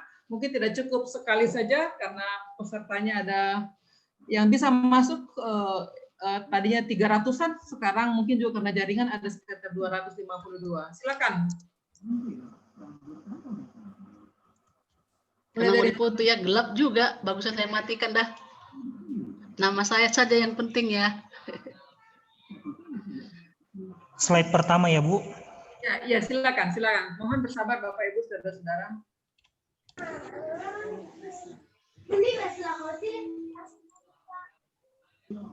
Slide kedua ya Bu. Ya, silakan. Tahan senyum. Slide ketiga.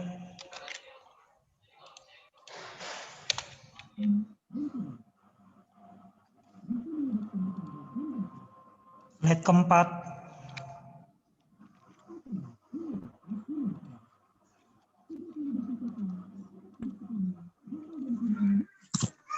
Slide kelima.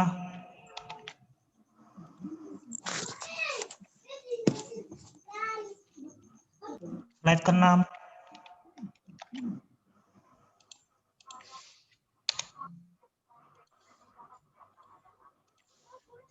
Slide ketujuh.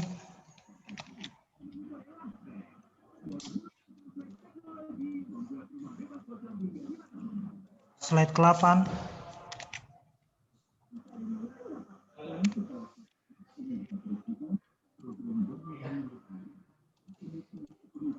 Slide ke-9.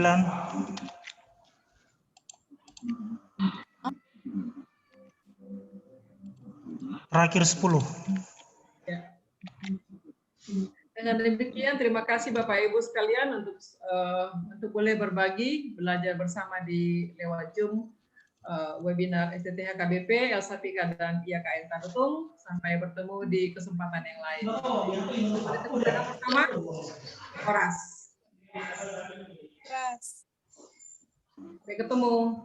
Horas, selamat malam. Halo. Malam, shalom. Malam Bu. Selamat ketemu Ibu. Saya Ibu Riris, Pak Ulman dan juga Bu Monang. Kita semua ya Ibu. Terima kasih. Let's go. Sama. Nanti bahannya kita akan bagi ya lewat email ya. Tenang. Oke, Bu. Baik, Bu. Terima kasih. Terima kasih, Bu. Ditunggu ya Terima kasih, Bu. Terima kasih atas webinarnya. Terima kasih Bu. Terima kasih.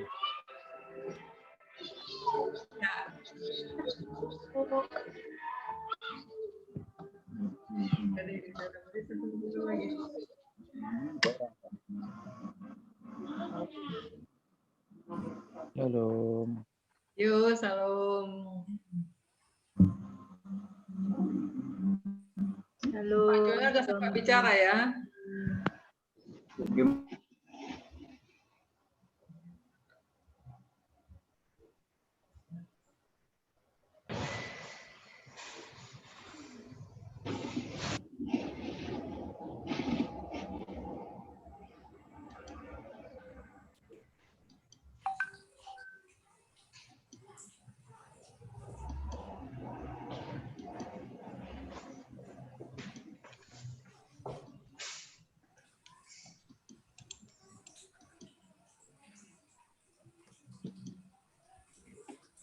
Terima kasih Bu Riris, hari ini cantik sekali.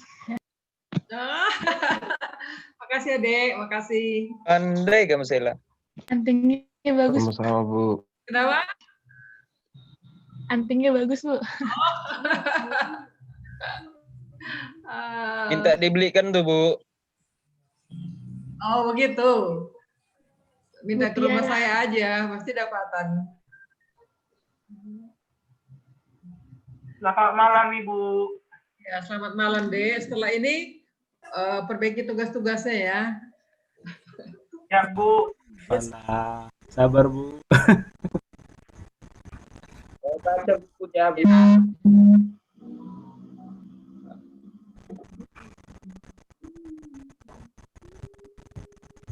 Ibu udah capek ya Bu? Ya, memang waktunya sangat terbatas, tapi kalau karena lewat Zoom, kalau hal teknis mengganggu, jadi kelamaan juga.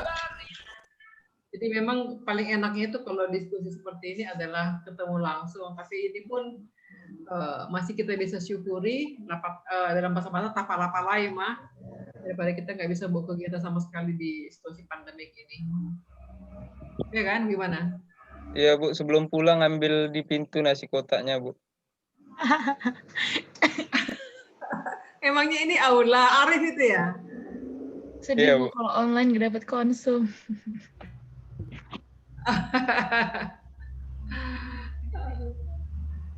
Gimana? Oh, nanti saya GoFood aja.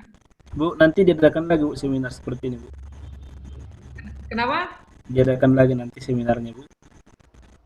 Ya, sebenarnya ini kan karena tidak terprogram dari kampus sendiri, tapi kita berhasil melakukannya.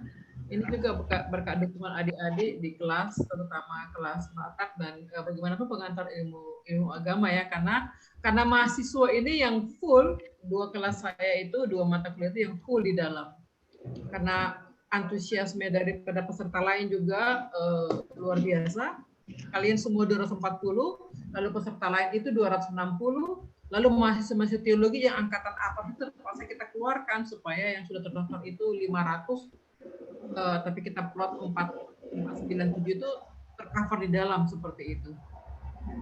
Tapi mungkin persoalan jaringan maka 300-an, 3-an paling banyak tadi ya. 380-an hampir Bu tadi Bu sempat. 400 tadi Bu. Iya, padahal terdaftar itu 540. Oh iya. Tapi karena kita sudah upayakan supaya lewat Facebook juga bisa ditonton, siapa tahu persoalan jaringan atau nggak masuk di Zoom maka bisa lewat Facebook. Nah setelah ini, karena ini kita rekam juga, maka nanti kita akan expose lewat YouTube juga. Nggak tahu seperti apa tadi. Sayang sekali Pak Bungaran nggak bisa ya Bu. Ya, untunglah beliau menunjukkan foto beliau yang sedang sakit, karena beberapa hari ini saya kontak beliau tidak ada respon. Baru tadi sore, tapi ternyata beliau itu kena, beberapa waktu lalu beliau kena COVID. Dan saya pikir sudah sembuh karena tanggal 11 itu ada info bahwa beliau akan bedah buku, memang Desember. Beda buku Desember, tapi kemudian kita jauh lebih cepat kegiatannya, mungkin beliau masih dalam proses pemulihan.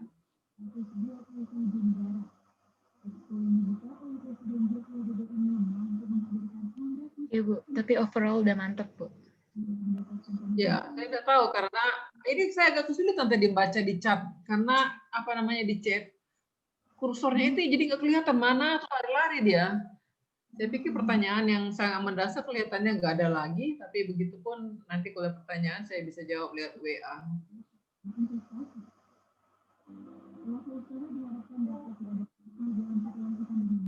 Tapi dari apa yang disampaikan tadi dari Pak Monang dengan Pak Fulman, dan setelah kita diskusi di kelas Batak, kalian sudah menemukan bahwa ada insight baru begitu untuk diskusi berikutnya. Saya membayangkan sih bahwa kita akan ada diskusi berantai, akan ada tema tematis seperti itu. Setidaknya dalam 1 bulan ini, karena kita juga sudah punya Zoom sendiri, sehingga kita bisa pakai kapan saja. Selama 1 bulan ini untuk kemudian bisa berikutnya kalau kita butuhkan.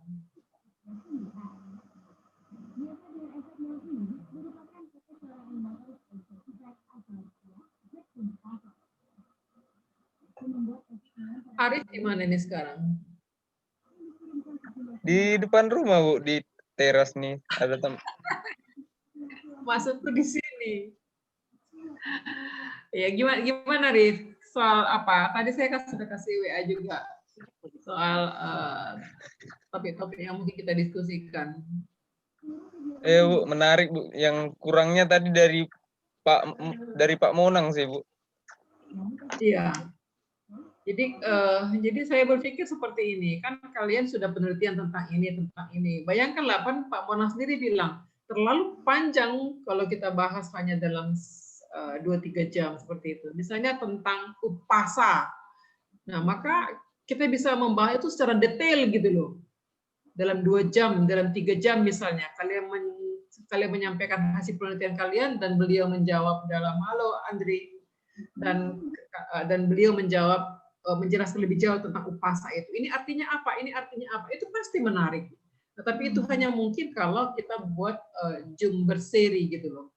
Itu tentang upasa, tentang Gorga Batak, tentang tortor, tentang ulos, tentang macam-macam gitu. Dan kita bisa panggil siapa saja terkait topik-topik yang kita mau gumuli. Arhata Batak sih Bu, kalau ke situ. Kenapa? Yang kayak raja adat gitu Bu, yang lebih paham. Kalau kayak Umpasa kan karena di pesta itu kan dia mungkin sering untuk Manukata dan segala macamnya gitu Bu. Ya, memang soal pengetahuan tentulah raja-raja Hatta. Tetapi kan bagaimana upasa itu disampaikan secara berwibawa, belum tentu juga mereka miliki. Di situ yang saya katakan bahwa Sahala ini mengalami degradasi.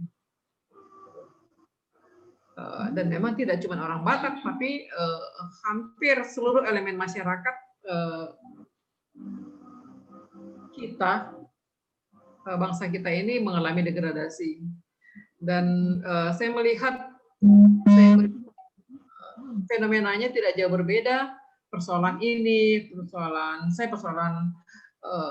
ngomong kasar, ngomong menuding, hoax, korupsi itu kan merata, tidak cuma Batak, tapi hampir semua elemen, semua subetnik dan semua elemen masyarakat, tidak hanya masyarakat biasa, tapi juga pejabat-pejabat di pemerintahan, pemerintahan sekuler dan pemerintahan agama. Tidak, kita bisa mati sendiri gitu loh. Itu yang sebenarnya keprihatinan bagi saya sendiri untuk terus-terus menggumuli Sahala ini. Dan saya berharap bukan hanya saya sendiri, tapi kita lebih banyak lagi lewat Zoom ini, lebih banyak lagi. Karena pada akhirnya ini kan berkaitan dengan karakter kita sebagai manusia dan tentunya sebagai orang Batak. Nah itu yang menjadi keprihatinan terbesar saya. Dan pada akhirnya ini bicara tentang moral juga, bicara tentang karakter masyarakat sebagai sebuah bangsa dan juga sebagai sebuah Batak. Ya,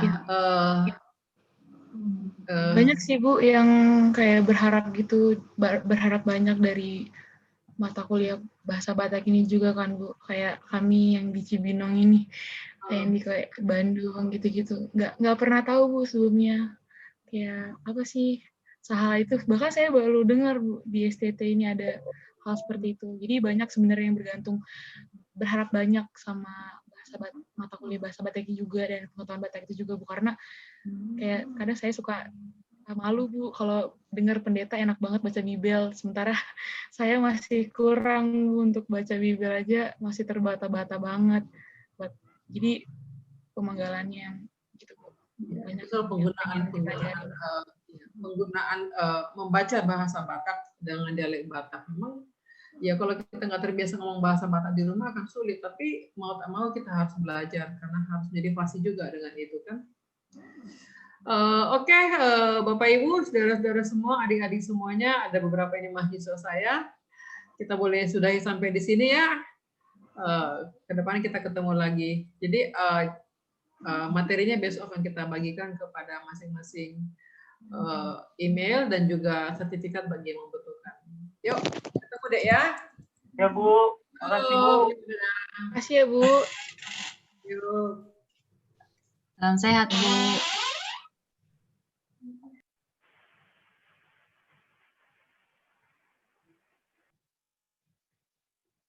Arif udah tenang, asik. Aku keluar, Sel. Ayo keluar, Sel. Oke, dadah.